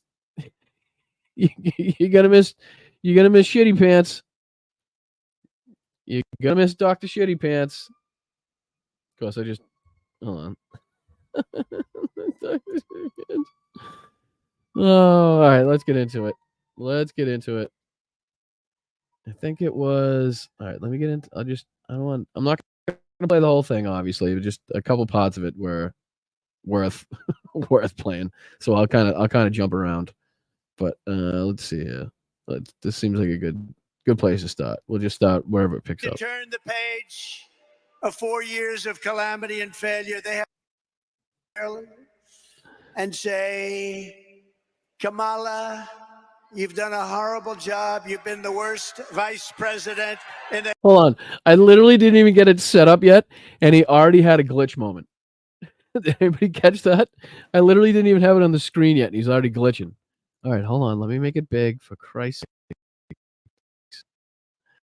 Good Lord. The guy he doesn't even let me get he didn't even let me get it set up yet, and he's already talking like an idiot. All right, so let me change the background. Oh, no, there we go. There we go. All right, did anybody catch it? He's already glitching. To turn the page of 4 years of calamity and failure. They have had calamity and failure. Calamity and failure. He just gave up on that one. Oh, Scott. Oh, Tim. Sorry. All I saw was Scott. Citizen Tim Scott at Boston Brian. Love your work and your live streams. Your channel puts the PB&J on my bread every Sunday. That's fucking fantastic. I never heard it described like that, but that is fucking awesome because I'm a big PB&J guy. I am. Big PB&J guy. So right up my alley. Appreciate you, Tim. Thank you so much, dude. But did you hear the glitch? You gave up on failure. One more time. Let's hear it one more time. Failure. He just gives up on it. Oh, by the way, don't be alarmed at the size of the crowd, because I just want to say this is a turning point event, okay? This is Charlie Kirk putting on a turning point event. This is not just a singular Donald Trump campaign run event. Charlie Kirk always puts on these huge fucking productions with the fireworks and wrestling, fucking Sunday. So these things are typically a lot bigger than any of the Trump rallies. They obviously get a lot bigger area. People come from more, far and wide, so to speak, the Trumpers that come over to, so it's a lot more than just a Trump campaign event. That's what I want to get out there. A lot of people are kind of taken back, but this is not anything different than any other turning point event. 4 years of calamity and failure. They have had calamity and failure. And say, Kamala, you've done a horrible job. You've been the worst vice president in the history of our country. Kamala, you're fired. You're fired. Get out. This is him trying to show energy to the crowd. I just want to let you know that. This is him trying to show that he's somehow young and vibrant and still has energy. This is his only time. The only time low energy Jeb will somehow find a little bit of energy. And then after that, he peters out. Get out. Get out, Kamala. She's the only person ever to get a nomination. You know what uranium is, right? This thing called nuclear weapons and other things. Like lots of things are done with uranium, including some bad things. You could look at it that way. As vice president, Kamala cast the deciding votes, causing the worst inflation in decades, costing the typical. It's smoke. Is that smoke on the right-hand side? What is that on the right-hand side of the screen? Is that just like lighting, weird lighting or something? Did you see that on the right-hand side? Cast the deciding votes, causing the worst inflation in decades, costing the typical American household $28,000. Think of this, higher prices. It was inflation, $28,000. As border czar, she flooded America with savage illegal alien criminals who have been raping, pillaging, and killing our city. Oh, hold on. Where are they from? Where are they? Just this week, it was reported that an illegal alien, and you just look at this, what's happening. I think they're from Venezuela. Yeah, they are from. I think they're In from. Venezuela. Did you just see Maduro? Venezuela. It's unbelievable. They are from Venezuela. They had a big failure in Venezuela. Put those two sentences together. The failure in Venezuela, and there's a you get the idea. These in our towns. Well, Tracy, all right. This is all right. Are we sick and tired of this man? Yes. Have we been sick and tired of this man for 10 fucking years? Yes. Okay. I know people are getting tired of him, but now is not the time. Now is not the time to start to ignore this man. Okay. We still have time left in this election. Anything is possible in this election. We are not up by an amount that is comfortable to me from any stretch of the imaginations where we could anyway quit on what we have been doing that got us to this point. What got us to this point is listening to his bullshit, calling it out, and making sure that people understand what he's saying is not only dangerous, but ridiculous. Okay. We're sick of him. I'm sick of him, but we've been sick of him for fucking 10 years. It's nothing new, right? But it is absolutely important to keep this man in the forefront, to let people understand. The more people see him speak, the more people see him decline in his ridiculous nonsense that he talks about, the more people will understand that there is only one choice, and that this is the easiest choice you will ever have in any election that you will ever have in your life. Okay? So I get it. It's not, Ahmad. It's not. I'm telling you right now. And it's this type of thinking. It's this type of thinking right here that's going to get us in trouble. It's this type of thinking right here that's going to get us in trouble. Thinking it's over. You got to play like you're behind. There's a reason that's a saying. Play like you're behind. Once you start thinking it's over, once you start thinking you're in a lead where nobody can catch you, you saw it in the Olympics. You've probably seen the videos where in the fucking, whatever dash it is, 400-meter dash, and the person's fucking celebrating and fucking thumbs up before they're even crossing the finish line, and then they fall flat on their face, or somebody comes fucking smoking up behind them. We still have too much time in this election. We cannot ignore these people. We cannot ignore Donald Trump at this point. Once we win in November, we can be rid of Donald Trump. Or, I mean, who knows what the fuck happens, honestly, to tell you the truth. But in my personal opinion, that's when we dump Donald Trump. That's when he turns to the back burners and we don't have to. That's when we turn to people like Marjorie Taylor Greene, Lauren Boebert, fucking Matt Gaetz, and the rest of these animals inside of Congress. That's when we start going after them. This is not the time right now to be complacent. This is not the time to feel like, oh, we have this huge lead. We don't have to talk about him anymore. He's off. He's done. He's gone. It's not over by any stretch of the imagination. This is politics, and anything can fucking happen, right? Not saying it's going to happen, but, hypothetically, what if something happens during an interview? What if something big happens? You just don't know. Right? So we want to have the biggest lead we possibly can to cushion ourselves. So we must play like we're behind. We must continue to do the things that got us to this moment. And what I've been doing for the last 10 years is calling out this motherfucker. And I'm going to continue to do that. I'm not playing the whole speech. We're not going to focus on him the whole show like I typically have been doing. He's already had a smaller role in my shows going forward. But I am not going to ignore the shit that comes out of this guy's mouth just so we can fucking say he's out of it when we know right now it's still too close. I showed you the polls earlier. Did it look like we're up by a billion points? Did it seem like we had a cushy lead? No, we're up, but barely up. So we need to keep it going. Let's not fucking get complacent now. All right? I appreciate you guys sticking with me. I know he's fucking hot. Believe me, I have watched more of this guy than anybody. I can guarantee it over the last 10 years. Anytime he's opened his mouth, I'm there to call it out. Thank you, Kitty K. Appreciate you. So that's what I'm going to continue to do. I think it's important. And that's how I'm going to run my show. 3 years ago this week, she was the final vote on the catastrophic Afghanistan withdrawal.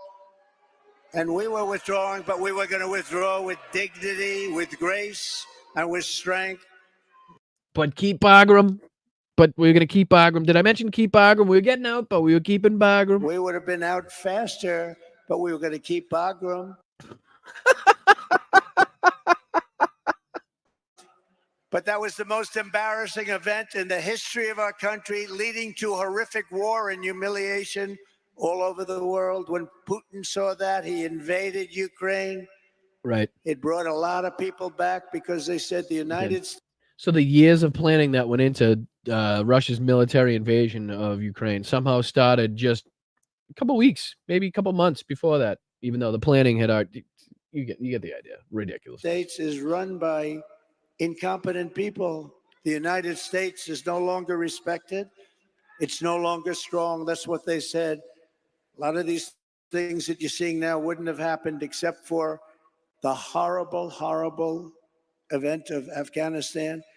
You know, I was dealing with the leader of Afghanistan, Abdul.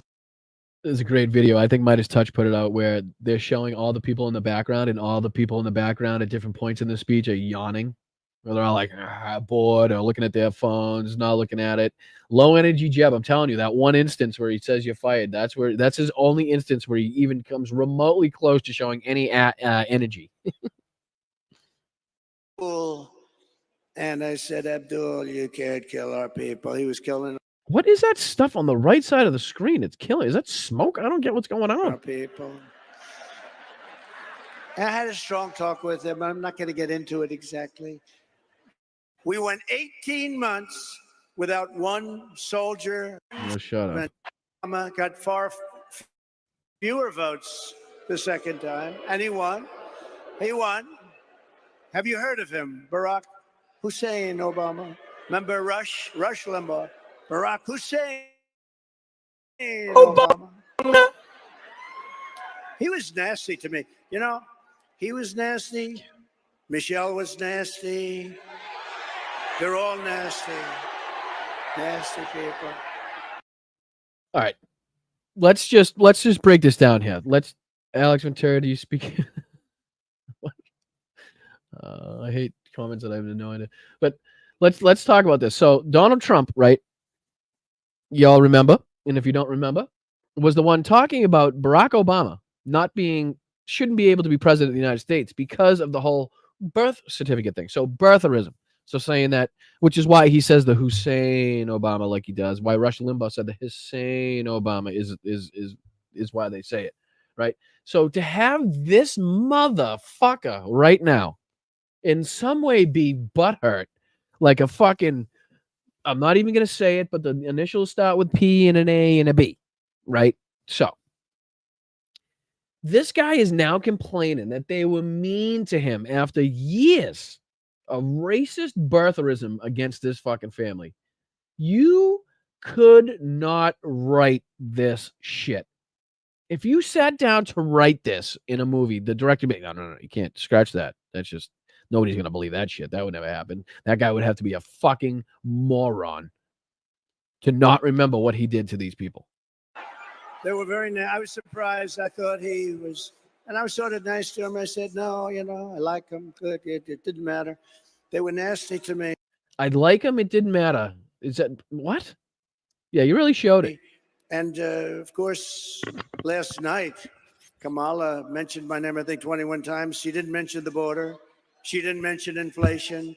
She didn't mention anything but my name over and over and over. Listen to him. Just to, like, after reading that article we just read from Newsweek about his mental capacity and you know, his speech pattern, you know, the vernacular he uses, the terms he uses, the short sentences, not being able to stay on task, really puts it in perspective. It really does. Over again.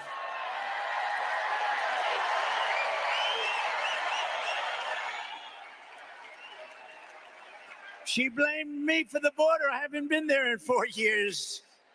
You saw it. I had the safest border, the best border we've ever had. She blamed me for the border. They lied so much. They lied about everything. She said I was involved with something called Project 25. I don't even know what the hell it is. What is this? I don't know. Has he been instructed not to say it right so that he thinks that makes it seem like he doesn't know what it is? Like, can you not say 2025? Is like, what's the fuck's going on here? Because this is multiple fucking times now where he's come out and said Project 25. Like, is he being instructed to do so? So it makes it seem like he doesn't know, really? And then how do you not like what's in it if you don't know what's in it? Make that one fucking make sense for me. It is. He's only mentioned in it, what is it, over 100 times? It's only written by, what, fucking 30 or 40 of his past employees, some of the most loyal people that have worked for him. No, they really were nasty. And then they say to me, sir, please stick to policy. Don't stick to personality. You should be nice to people, sir. You have to be nice. I call them up. My geniuses, they get paid a fortune. Actually, not that much. But I call up my people. I say, they're knocking the hell out of me, and you say I shouldn't get personal. This is where he shows that it was actually getting to him. The DNC was actually getting to him. Not only if you read his truth fucking essential tweets, quotes, fucking truths, whatever the fuck you want to call them. This man was losing his shit. Now, if he didn't tweet or truth or whatever the fuck you want to call it so much, I would go back and show you. But there's probably been 700 Truth Social posts since then. So the chances of finding what he said then are fucking remote. I have to get personal, don't I? I have to get personal. I have to get personal. They get personal. But I'm going to do my best. So they're allowed to get personal with me, but I'm not allowed to get personal to them.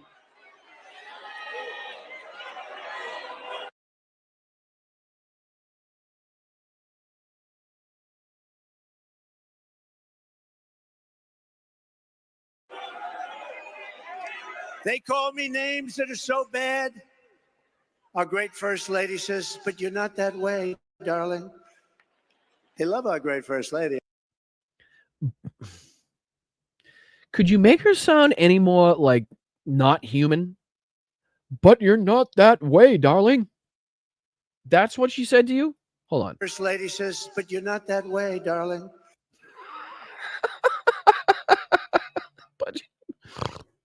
But you're not that way. Bing, bing, bong, bong, bing, bing, bing. All I know about magnets is this. Give me a glass of water. Let me drop it on the magnets. That's the end of the magnets. They love our great First Lady, I will tell you that. They do. They do. But darling, you're not that way. I said, I know that. You're not that way. What does that even mean? What does that even mean? And if I say something just slightly out of order, like, she didn't do a very good job last night. He literally said in his speech that she did a good job. Remember when he was talking at the police, when he said, you know, he's making fun of her for doing the thank you, while the people were cheering for fucking minutes on end, and she's thanking them for cheering. Something that, you know, Donald Trump hasn't really had to deal with in a long time. But yeah, after that, he said, after that, she did a good job. He literally said it. Please never, ever mention look or anything like that. If you ever say, she didn't look really great, that's the end of your political career, so I wouldn't say. Hold on. Who said, don't hold my hand, my darling? Hold on. I gotta find it. You need credit. Where is it? Fuck. Why does it go so fast? Don't hold my hand, darling. Where is it? Fuck. It's somebody said it, and it's whoever said it say it again, because that's fucking funny. What do we got here? Member for 5 months. Project 25 does not come up in a Google search. Ooh, good call. That's a fucking, that could be do I have a rich mommy and daddy? No, quite the opposite. My dad lives in a 1 bedroom, and my mom also lives in a 1 bedroom that is more or less in an older place, you know, an older age place that she isn't too young. So no, absolutely not. I don't. I've had to work for everything that I have, to tell you the truth. I was fortunate when I was young to have a mom and dad that were together and a family that did a lot of things. I was unfortunate to have that family split up when I was also very young. So since then, I've been struggling to make it work myself, to tell you the truth. So no, is the answer to your question. But yes, good point, Tim. I think that could be a great point as well. But whoever said fucking hold my hand, my darling, fucking credit to you. I'm sorry I couldn't find it, but whoever said it is fucking great. I'm still looking for it. And we'll keep going. Whoever said it, hit me with it again. If anybody sees it, let me know. That's fucking hilarious.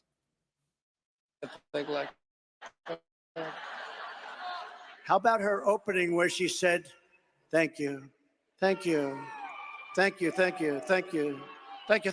No, I don't think she said that. I think she said this.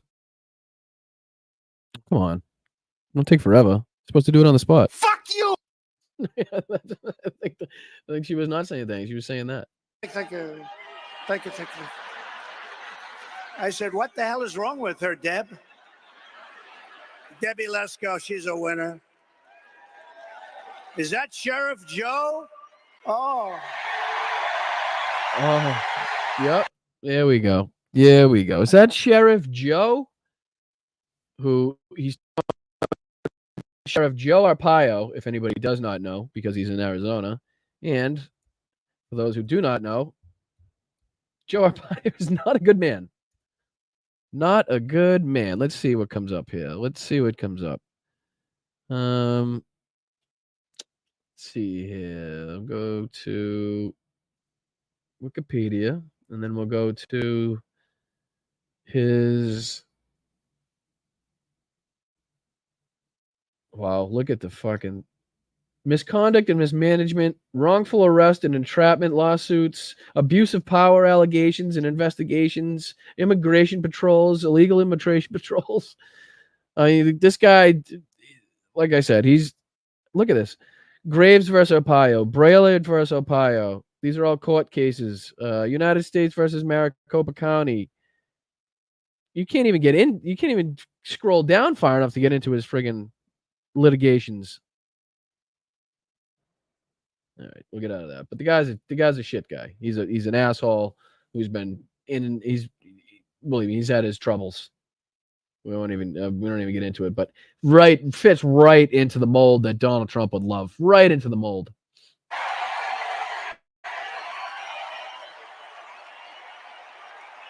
Yeah, fuck off, Joe.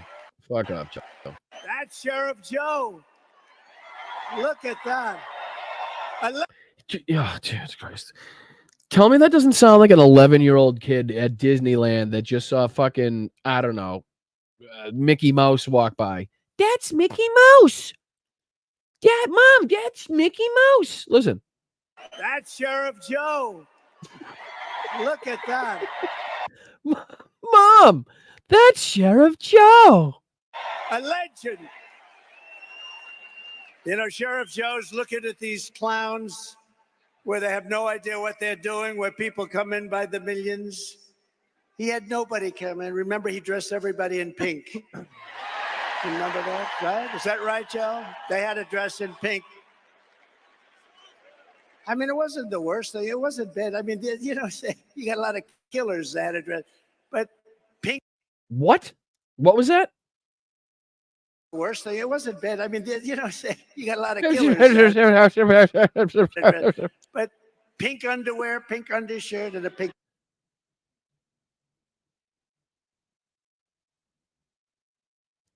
Well, that's weird. Why underwear? Nobody even sees that. Uniform, I could almost, you're trying to basically embarrass the people, which is really not fair to human beings on the whole anyway. Not proper treatment. I just want to say, but underwear? Outfit. Because he didn't want them coming into our country. Do you remember Arizona? Right. Nothing deters.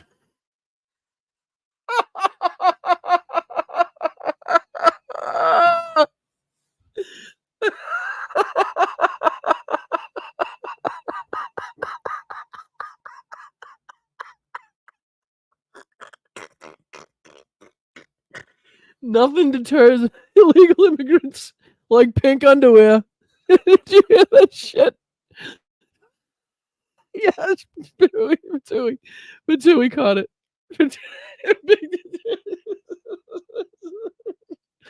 We can't, dude.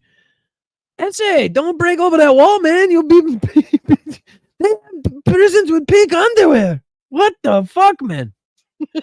Like that's a conversation that happens with people. Holy To wear a shit. pink undershirt and a pink outfit because he didn't want him coming into our I can't even take it anymore. country. Do you remember Arizona when Sheriff Joe was at the border? You didn't have people coming in. You did. You did. You most certainly did have people coming across the border, without a doubt.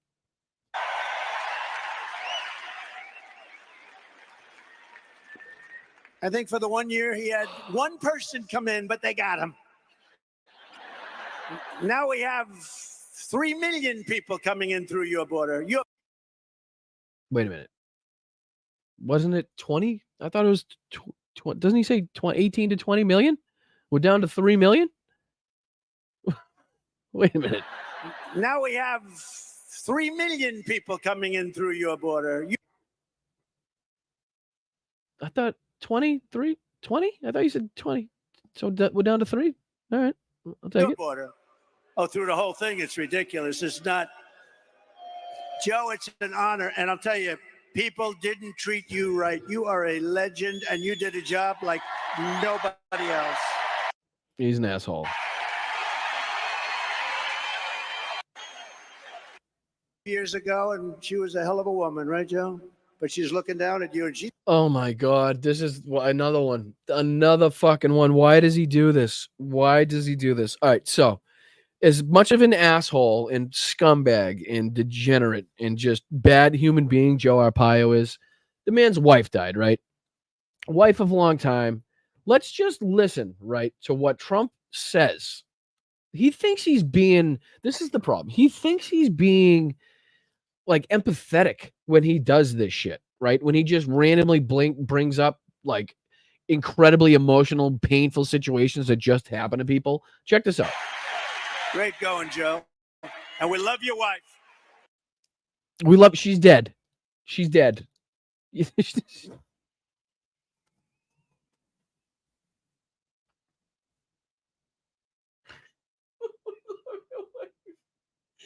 love your wife. We love your wife. She's dead, you stupid son of a bitch. She's dead. Oh my God. Great going, Joe. And we love your wife.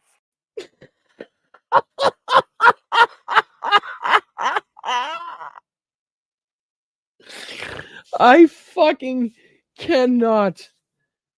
Oh my God. He lost his wife a few years.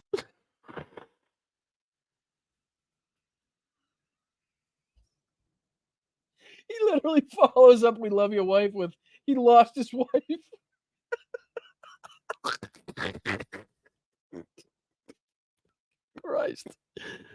Christ almighty on cheese.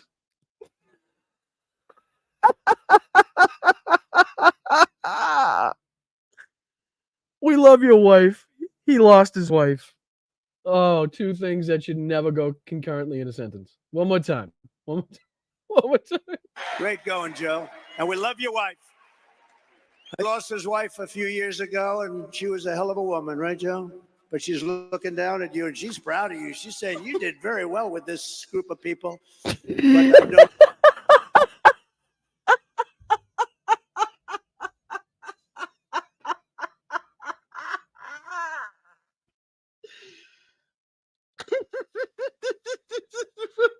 Jesus Christ.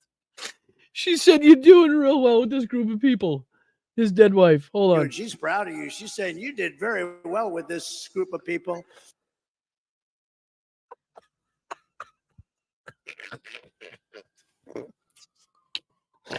What the fuck?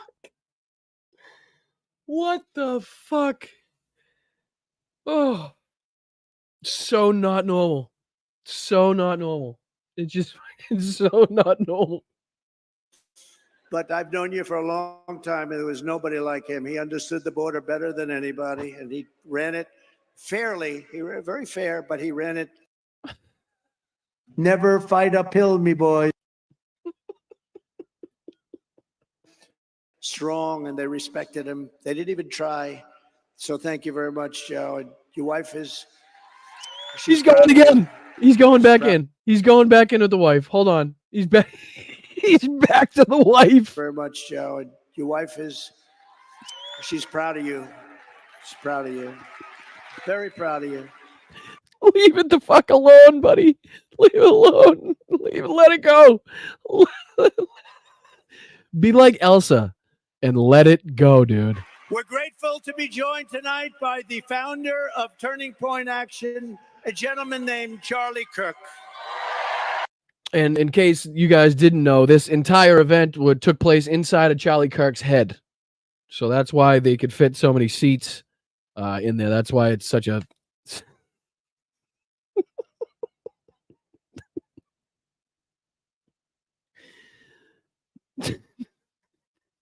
big head Charlie Kirk having turning points. This is how they get away with not paying for other events. They just have all their events inside of Charlie Kirk's head. All he's got to do is open his big fucking mouth. People just go. They go right. Thank you, Charlie. What a job.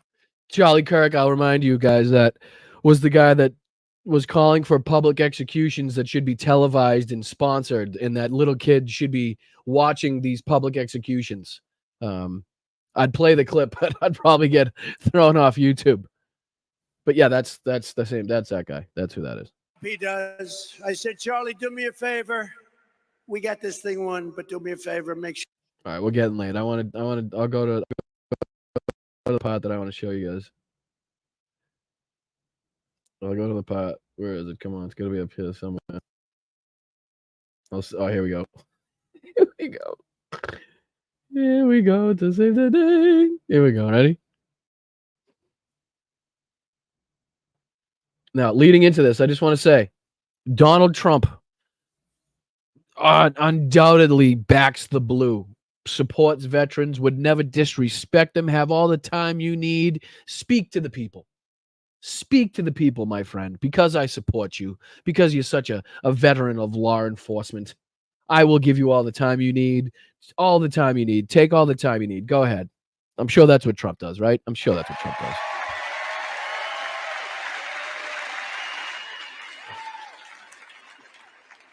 It's an itch.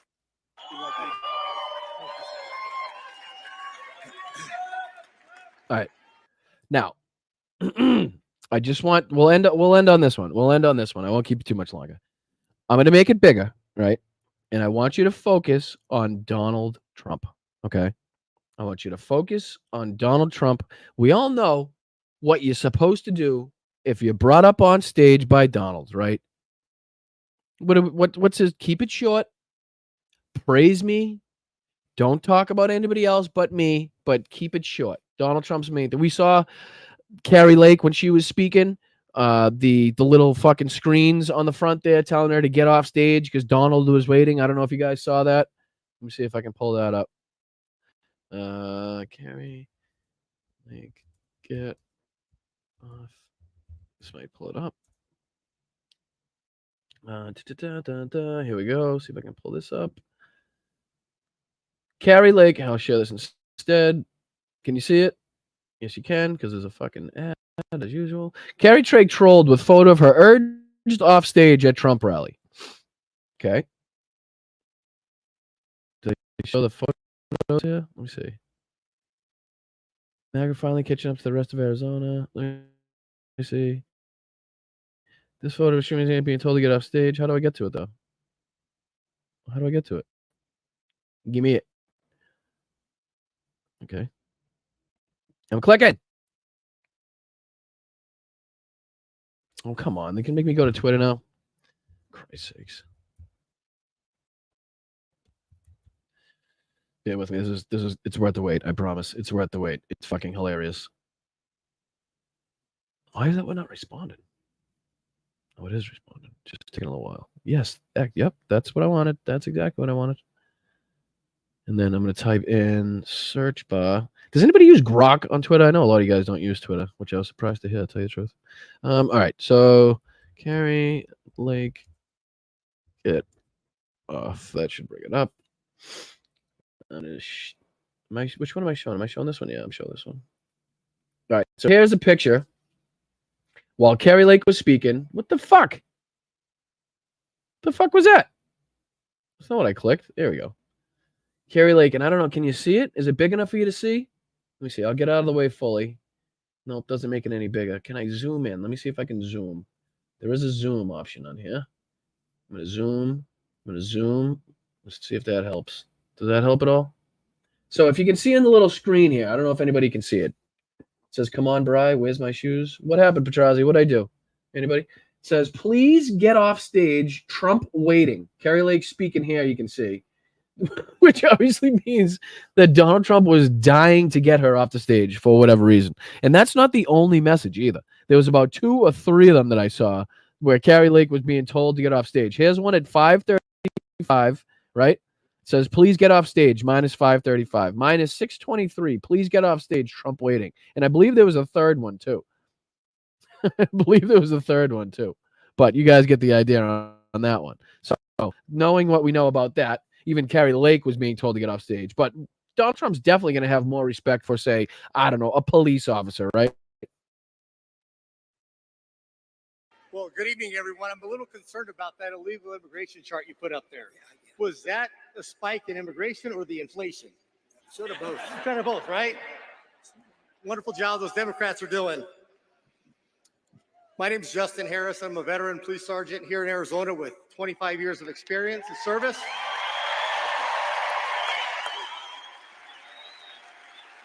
I think somebody just asked, was that a timer? Josh asked, is that the time or a timer? I think that was how long she's been on stage or how long she has until she's supposed to. I think that's how much past her time she was. You know what I mean? So where the minus was probably she spent 5 minutes past or 6 minutes past her time, which is why they were urging her, to get off stage is my guess. I think if it was, see, the numbers were red. If they were green, it tells her how much time she has left or, how much time she's allotted on stage, that type of thing. But hold on. This guy just said what he did.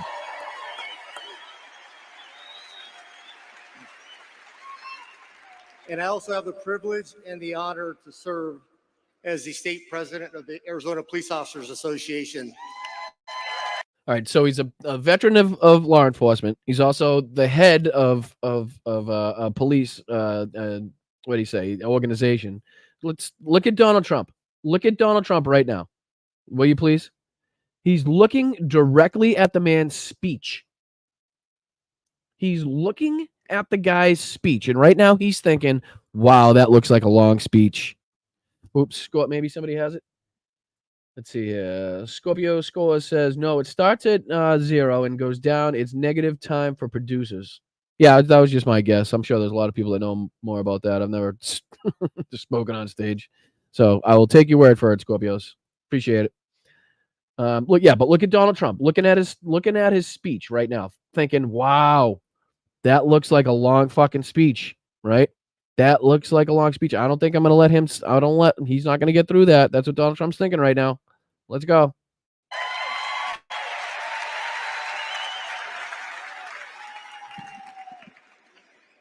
The Arizona Police Officers Association is the largest.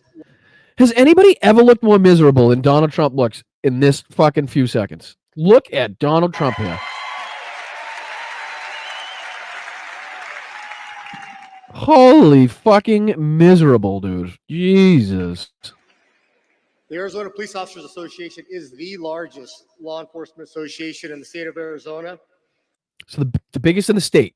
The biggest in the state. This is the representative. And we represent over 12,000 law enforcement professionals, the men and women that currently serve in our communities each and every day at the local, county, state, and federal law enforcement levels. We cover the entire state. And on behalf of the Arizona Police Association, we are proud to welcome. Look at Trumpy McFishface. Holy shit.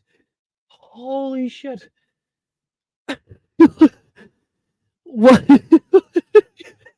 Is this where the idea for the fish came from? President Trump to the great state of Arizona. Oh yeah, fake smile. Yep. As soon as he turns around, he gives him that. This is like Melania. You ever see the picture of Melania where she fucking puts up the fake smile, and as soon as Donald Trump turns around, she's like, I think this is where she got it from. We are proud to welcome President Trump to the great state of Arizona.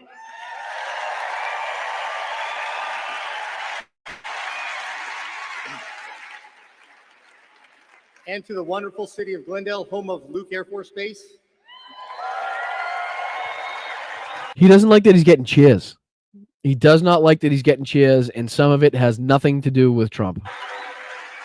Folks, these men and women in Luke fly those beautiful F-16 Fighting Falcons of the 309th Fighter Squadron and those beautiful, beautiful F-35 Lightnings. All right, we'll skip ahead a little bit. Flying overhead, which that's... Skip ahead a little bit. So watch, this is slowly as Donald Trump begins to get more aggravated that his microphone time is being taken up by this guy. Also a special thank you to the Glendale Mayor, Jerry Wires, and the entire City Council for their unwavering in fucking Trump's defense, which I've probably never said, this guy does seem like he has about 43 pages in front of him. Just wait for it. Wait for it. Support and advocacy for our police officers, active duty military, and our veterans. You're not going to find stronger advocates for our military, our veterans, and our police officers anywhere in the world other than Glendale. Thank you, Mayor and Council. So see the page? See the page come out? Hold on. Look at Donald Trump when he sees the page come out and he flips it behind the other pages of his speech. Watch this. Other than Glendale. Thank you, Mayor and Council. Oh, Trump's staring at the speech. Staring right at the speech. Look at him. He's staring right at the number of pages that he has, and this is where he gets more and more aggravated. Right now, he's thinking about it. Look at Trump's face.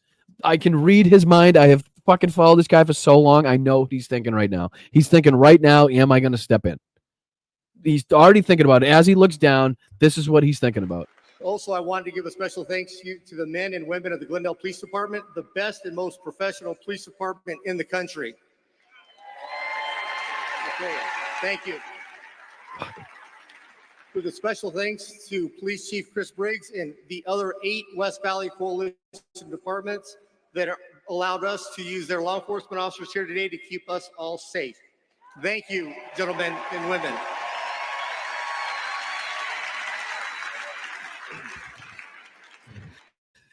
Law enforcement today. This is so good. This is the most torturous situation Donald Trump's been through in a long time, I think. It's perhaps the most complex occupation on earth. It's an honorable profession. And this is the second time that Donald Trump has thought about stopping him. Look at Donald Trump's face. Look at his watch. He actually fucking motions with his mouth like. It's the most complex occupation on earth. It's an honorable right there. Look at him. Look at him. profession of service and commitment to others. Those right. Stogmas. Exactly. Right. And listen to what the guy's doing. He's literally just thanking different law enforcement agencies, different, organizations around the state. Right. Donald Trump says, no way I'm standing here for this shit.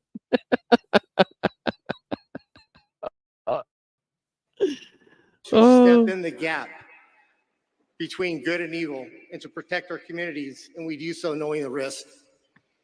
Officers are required to make split-second decisions. In reality, he's only been up there for, what, a minute, 2 minutes now, maybe 3 minutes, something like that. Decisions under the most uncontrolled, chaotic, and stressful situations, often at great risk to their own personal safety. Given the literally millions of contacts. Look at Donald Trump staring at this speech. I cannot. This is awesome. This is so awesome. Officers in the communities annually, with a few exceptions, officers make those decisions correctly as trained and in accordance with the law. But high profile does not mean high frequency. Another page. Another page. Currently, in this day and age of instant information, social. Tell me you saw the lean in. Tell me you just saw that lean in. Tell me you just saw that lean in. Look at Donald Trump peeking. Look at him. Look at him peeking. Watch. Ready? Currently, in this day and age of Ready? instant information,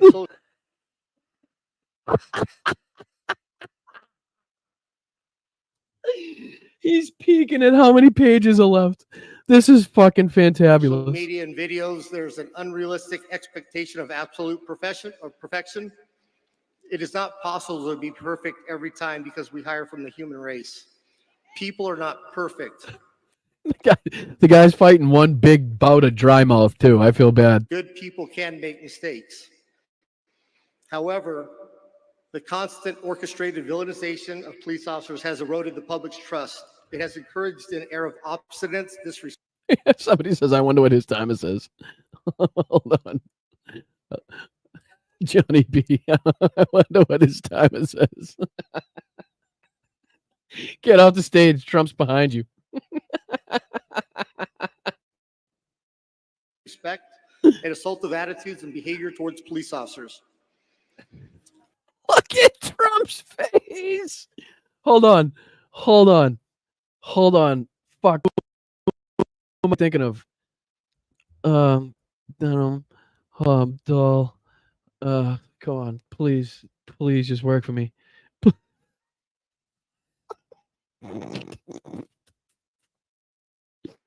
Hold on. No, that's not what I clicked on. Let me click on this. How do I make it bigger? Fuck. How do I make it bigger? Come on. No. Oh, there it is. There it is.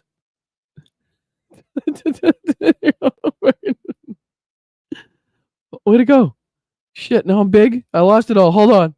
I knew it wasn't going to work the way I wanted to. Check it out. Check it out. Tell me that's not Donald Trump right now. Tell me that's not Donald Trump right now. Look at his fucking face. How do I get just a regular picture of this guy? I want a big one. How do I make it big? Why can't I do anything? I just want a picture of him. Christ. Enlarge. Where's the enlarge button? There he is. Hold on. There he is. Good Lord. I can't get a good picture of him, but you guys know what I'm talking about. The Jeff Dunham doll looks just fucking like Donald Trump right here. Check this out.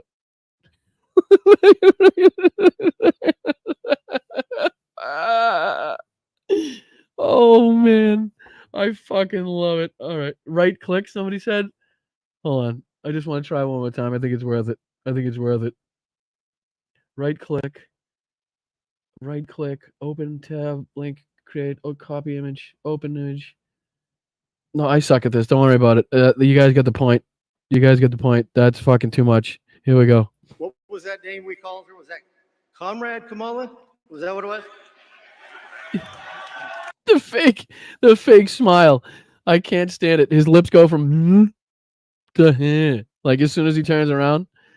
Let's see, Josh. The timer is replaced with the Jaws theme song and the picture of a shark eating the numbers. Yeah, with a battery strapped to its back. But let's go. He's almost done.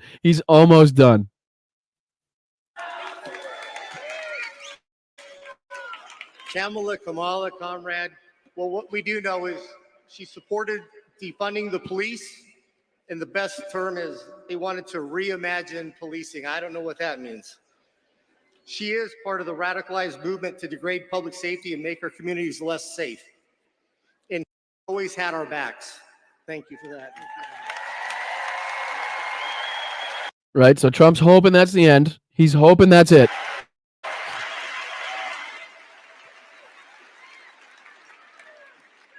He never rushed to judgment, and he never, ever in a lifetime called. And he's talking about him. He still can't stand it. He's talking about Trump, and he still doesn't want him up there. To defund the police, ever.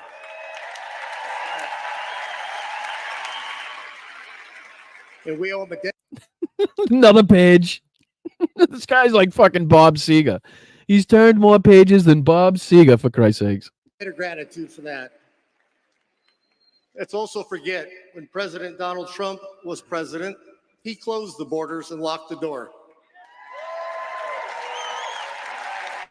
He didn't use Title 42, which is an emergency health fucking whatever you call it, to shut the border, which is what Stephen Miller had been trying to use well before COVID was even a thing.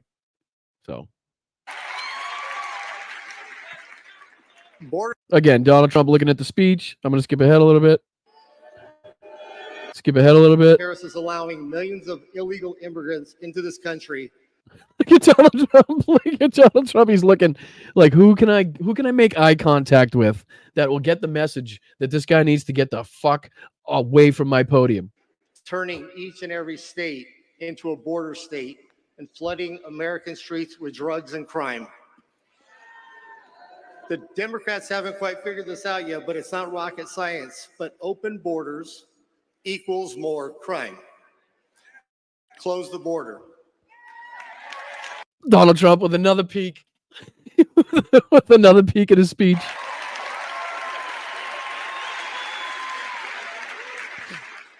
And my gut tells me that there's a gentleman standing up here on stage today that's going to do exactly that. That's about to kick your ass off. Another look at the speech. He's trying to see where he is on the page and how much he has left.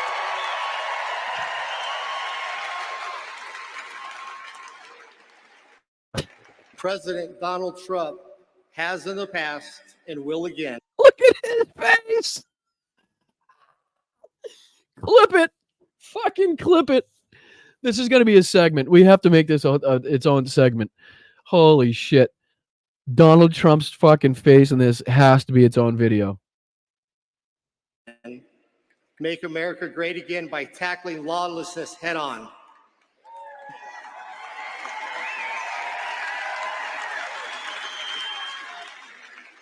Ceasing the endless flow of illegal immigrants across our southern border, the training. Imagine us doing that.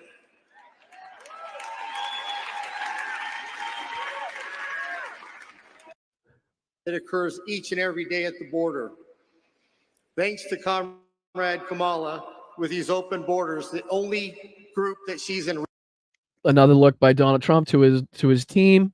See him looking in the distance. He's looking to his team to try to say, come on, what can I do here? Put something on the screen. Rich is the Mexican cartels, which have expanded over 160 countries across the world.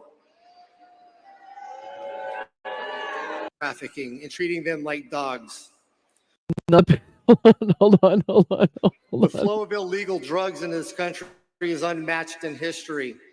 And they also have illegal vaping devices that are harming our communities and killing our kids, all being imported from China through the cartels. This has to stop. Look at him. Look at Trump when he picks up his speech. I'm sorry. This is the best. This is fucking so fucking great. Kamala Harris is border. Look at him. Look at the speech, and then he's like, "Oh, fucking motherfucker." Look at him. Watch him. Leans in for the speech. Kamala Harris. Next shed. Are fucking. deliberately I'm gonna fucking. obliterated the U.S. border to flood the country with illegals. Yep. Now the cross hands. He's just about had it, folks. He's just about had it. They canceled the wall. They implemented catch and release and terminated Remain in Mexico and effectively shut down ICE. Pulling those agents off of the front line, putting them in administrative duties to do paperwork and change diapers. Meanwhile, the front door of our country's wide open. Yep. Trump's looking around. Where's my team? How the fuck did I get this into this situation? Nobody. What is going on?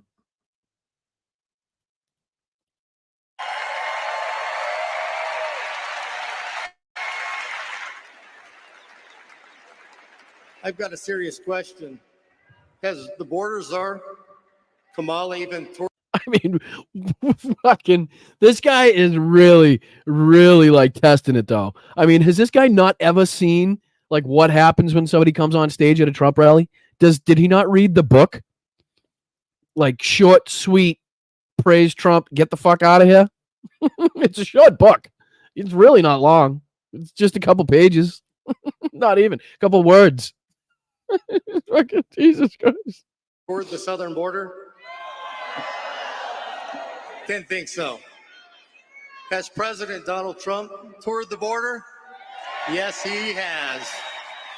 And I heard the cartels went running. Look at this. Oh, the distress in his face. On average, there's over 5. All right. We don't know who they are, don't know where they came from. All right. Monthly border encounters have been higher than even the highest month seen under the Trump administration. You can't tell me this isn't being done deliberately, because it is. In 2023 alone, more than 900,000 illegal dates and flowing into our countries. And that's the only ones we know about. Look at, I just can't. I'm sorry. I know I keep pointing out I'm looking at the speech and you guys see it, but this is fucking priceless. Like, look, he's literally trying to read the speech to see where he is on the page. Illegal drugs are flowing. Look at him. Look at him. Look at him. Oh my God, that's the most fucking exercise he's gotten since he got off the fucking golf course. Look at him leaning. Look at him leaning. Holy shit. Into this country at an alarming rate with only 5 to 7. He's pissed. He is so pissed. Oh. Intercepted at the border. He just said it. He just said it. Look at him. Yep. Time to go, buddy. Time to go. Watch one more time. One more time. He went from the lean. At an alarming rate with only 5% being pissed off. Intercepted at the border. Okay. Gotta go. You gotta go, he said. You gotta go.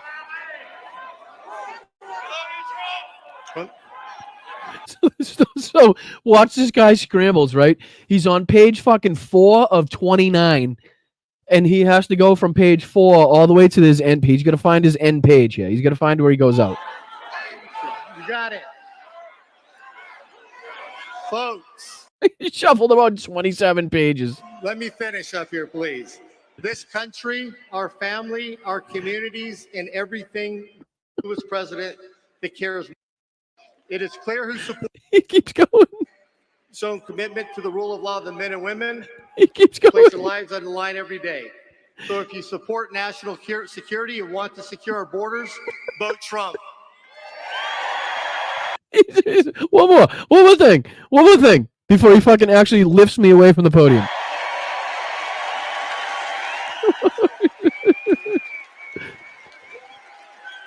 If you support law enforcement, great again. Vote. He's still going. Okay, I'm done. It's over. Oh, that was a good way to end it. Oh, that was a good way to end it for me, at least. I'm sorry. I hope you enjoyed that as much as I did. I really do. Because not only does it show that he has absolutely no patience or compassion or fucking empathy or backs the blue in any way, shape, or form, but the distress on his face. Chef's kiss. A lot of chef's kiss going on today. I appreciate you guys sticking with me. I really do. A lot of good things to be proud about. A lot of good things to be excited about. A lot of good things to be enthusiastic about, but we cannot stop here. We cannot take our foot off the gas. If anything, we need to fucking stomp that motherfucking down even harder. All right? This is when we pour on the heat right here, right? When you're going into the fourth quarter, you're up by a few points, maybe a touchdown, maybe a field goal. You know, you kind of feel good because you're in the lead, but the other team still has a fucking chance. You can't deny that the other side still has a chance. And what we have to do right now is our best to pour on the points right now while we have the momentum. This momentum is not going to it's not going to self-roll, okay? This momentum isn't going to just keep going on its own. It's only going to keep going if we keep being enthusiastic and joyful and optimistic and sharing our thoughts with people and doing that online and talking to people, our families, and talking to people at work and talking to people at the grocery store, showing them our passion and the enthusiasm and how we are so proud right now to be voting for Democrats and have Tim Walz as our candidate and have Kamala Harris as our candidate. That's what's going to happen. That's what's going to get us across the finish line. Still calling this shit out. Still making sure that this guy does not somehow sly and fucking sliver his way through the back door and somehow come out with a fucking victory. Okay? We need to keep the pressure on, whichever way you can. Getting people voted, getting people registered to vote, making sure people are checking their registry. Okay? That's very important too. You may think you're registered. You may think it, but until you check and you know for sure, you don't know for sure. All right? So let's fucking keep going. Let's fucking keep the momentum from the DNC going. Let's keep the fucking polls up. Let's make sure that, like I said, our friends and family are staying involved and people are watching things like this, and Hal Sparks and Midas Touch and Pac-Man and Brian Tyler Cohen. All of these things we should be supporting and viewing and making sure that we're staying up to task and up to date on everything. Thank you, Patrick. Appreciate you. Thank you again, Brian. Keep it real. Let's fucking all set of the mods. Thank you. You're all wicked awesome. Right back at you, Patrick. I do appreciate it. And much love to the mods who keep this thing going every week. I do appreciate you guys taking the time out of your day to be here to, not only support me, but also, deal with the chat. I know it's not easy. So I do fucking very much appreciate you guys. All right. So let me go through and thank everybody who contributed today. Anybody that liked, shared, subscribed, joined. You guys are fucking fantastic. You really do keep the show running and growing. I hope that someday we'll get to 10,000. Right now, we're just hoping to get to 7. We're hoping to get to 7. I think, you know what? I don't even look at it. So somebody last week said we're close to 7. So I'm thinking we're close to 7. I don't know. Are we close to 7? I don't know. We'll get there. I don't know. I'm not worried about it. Just as long as you guys come back and keep watching. But all right, first off, Josh Jameson, thank you so much for the 5. Talk about the Trump pass. I love it. D coming out huge with the fucking $50. Can't thank you enough, D. Thank you so much. It's fucking hugely appreciative. Hugely appreciated, excuse me, and very kind of you to do. Thank you so much. Alan becoming a new member. Thank you, Alan. Appreciate you. Josh coming back with another 5. Appreciate you, brother. Even if they didn't know why they're attacking a 17-year-old, even Dem stayed away from Barron. Yeah, well, he's 18 now, so fuck him. But yeah, I get the sentiment. Sheldon, thank you so much. I appreciate you. Back to back, coming in with $10 and 10 gifted memberships. Thank you. JD, as always, appreciate you. Luis, let's go. Boston Brian Housebox is going to love this. He usually slams him, even challenged him to a debate. You're talking about Eric Bolling, I believe, right?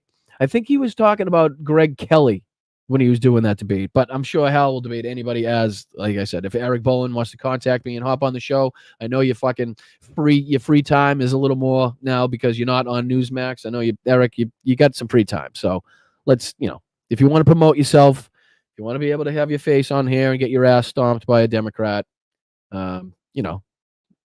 politically at least, give me a call my people. I think that's what they say. Let's see here. We got Jeff Miller. Thank you so much for becoming a new member. Kimchi, been a member for 4 months. Thank you so much. Jim the Geek for 3 months. Thank you. Sally, swing Sally up, ring Sally down. I don't know why that comes to mind every time I say Sally, but it does. Thank you so much. Colleen coming in. Thank you for the 20. Josh Jameson again. Let's go. Jimbo for the $10 super sticker, 75 gram. It is awful to have the first reaction that awful. Yes. Kathleen, thank you so much. Great show, Brian. Thank you for becoming a member for 4 months. That's awesome. Appreciate you guys sticking around. That was amazing. Let's go, LWD. Let's friggin' go. Gus is awesome. Team Gus, as always. LWD again. Thank you for the 10. LWD again. Thank you for the 5. I'm always messy. I have a self-portrait messy life. Welcome to the club. Thank you. I appreciate it. I fucking feel that. Slacks always in the house. Thank you so much. Graham, Slacks again. Phil, LWD. Big day for LWD. Appreciate you. Big ups on the farms. I might have to come to the farm. I'll visit the farm one day. I'll help you do some chores. How about that? We'll make that happen if I'm ever in the area. Come visit the farm. Cinnamon, let's go. 5 gifted. I love that Ukraine symbol. Thank you so much. Peggy Dice, thank you so much, Peggy, for becoming a new member. Elarasia, hope I said that right. That's a very pretty name. Thank you, Mrs. T, Russ, Just Julie, Wes, as always. Wes with the Ray Bork, every week with the Ray Bork. Thank you, brother. I like how this is becoming like a little, a routine that we got. Pay the freaking Piper, even if you don't like his freaking tune. I like it. I like the Piper. No, I'm a big Piper person. Happy Sunday from Kirk. Alice, Crystal Palace in the house. Let's go. Sally back. Another Sally. I like it. Stoneflower Dragon. Russians getting Starlink on the black market. Those bastards are feeling it now, though. JD, thank you so much. Jess, as always. Tim Berkeley. Berk, what's up, brother? Burke, long-time Midas Touch fan, long-time chat friend, I will say. Started late, but I'm listening from the beginning. You've got a fan in me. Appreciate you, Burke.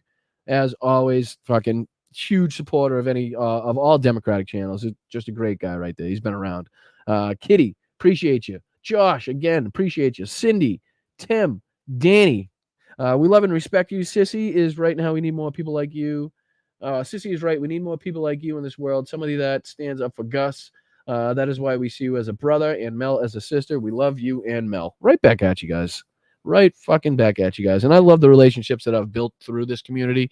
Doing the Patreon Zooms, getting to know you guys and see your houses and pets and kids come on and say hi. That's really the part that I enjoy. You know what I mean? So patreon.com/BostonBrian. We do have Zooms. I don't know. Did I upload it like I was supposed to? Let me see. Give me a second. I was supposed to. Let me see. What's today's date? So they'd be September. All right, give me a second. Bear with me. Yeah, they are. Yep, I was supposed to. Anyways. All right, so I'll put this up on the screen. These are the dates for our September Patreon Zooms. For anybody that is a Patreon member, September 4th will be the general Zoom where everybody can come and have some fun. Obviously, if you're a Patreon member. And then September 8th, for anybody that signs up for the VIP level of the Patreon, that's when we do that Zoom. So those are the two dates, obviously football themed, obviously Patriot colors. Let's go, Pats. Appreciate you guys. So those are the dates. Make sure if you sign up, you're there, because that's what we like doing. Mark, as a moderator, gifting is just something that I cherish a lot. I think you're a fucking fantastic person. Please tell Liz I said hello. Pineapple Cake, thank you so much. I like your show. Good show, old chap. Josh Jameson in the house. Who else we got? We got Patrick. Thank you so much. Moms Russo in the house. Benny Loco. Shout out to the suffragettes and suffragettes. Let's go. And yeah, thank you to everybody else that contributed, liked, shared, subscribed. Again, you guys keep this thing running. Not me. It ain't me. It's you guys. So if it wasn't for you guys, I'd be sitting here talking to myself, which I have to say I do anyway, a lot. So don't worry about it. But thank you guys. I hope today really brought some joy and optimism and kept the enthusiasm going.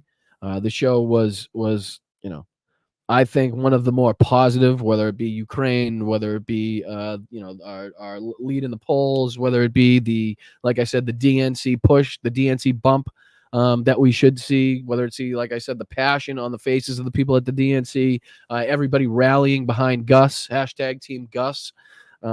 But thank you. Yeah, that's what I'm here for. I hope to spread some optimism and joy. I want to keep you guys on the right track and informed. And it just go through life and go through this whole process with you. Like I said, I'm not talking down to you. I'm talking with you. I'm not teaching you. I'm learning with you. So that's the whole point of this. Thank you, George. Oh, hey, appreciate you, brother. OG Adam, thank you for your services, brother. You have a great morning, evening. Appreciate you, my dude. Appreciate you. Big part of this community, OG Adam. Appreciate you, my man. All right, Don, have a good day. Thank you, Don. Appreciate you. But I will let you guys go. I am way over, mods. I am so sorry I kept you so long. But with the positive attitude and the positive atmosphere that's been going on, I feel like, it was worth going over, in my opinion. So I hope you guys come back next week to another episode of Blunt Politics. I am Boston Brian. I love you. I appreciate you guys. Keep kicking ass. Keep fighting. Until next week. I'll be right here, same time, same place. And then, like I said, I'll put out an announcement or like a post or something. If I do change the time, you guys will be the first people to know. So thank you again. Slava Ukraine. Heroyam Slava. And I will see you guys next week. Again, I'm Boston Brian. I love you guys. I appreciate it. And yeah, one of these buttons should get me out of here. I think it's this one.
checking out that merch. Remember, all proceeds, all profit from the Ukrainian merch goes straight to United 24. Set up Vladimir Zelenskyy goes straight to help the people of Ukraine. So make sure you guys are checking that out. Also, as you've seen on the screen, some free stuff that has absolutely nothing to do with, politics, a lot to do with mental health, single moms, that type of stuff. So make sure you guys are checking that out. Mel has worked very, very hard to set all this up. And she's done a fantastic job. And I just want to make sure that everybody recognizes the work that she's done. So thank you guys. I love you. I'll see you next week.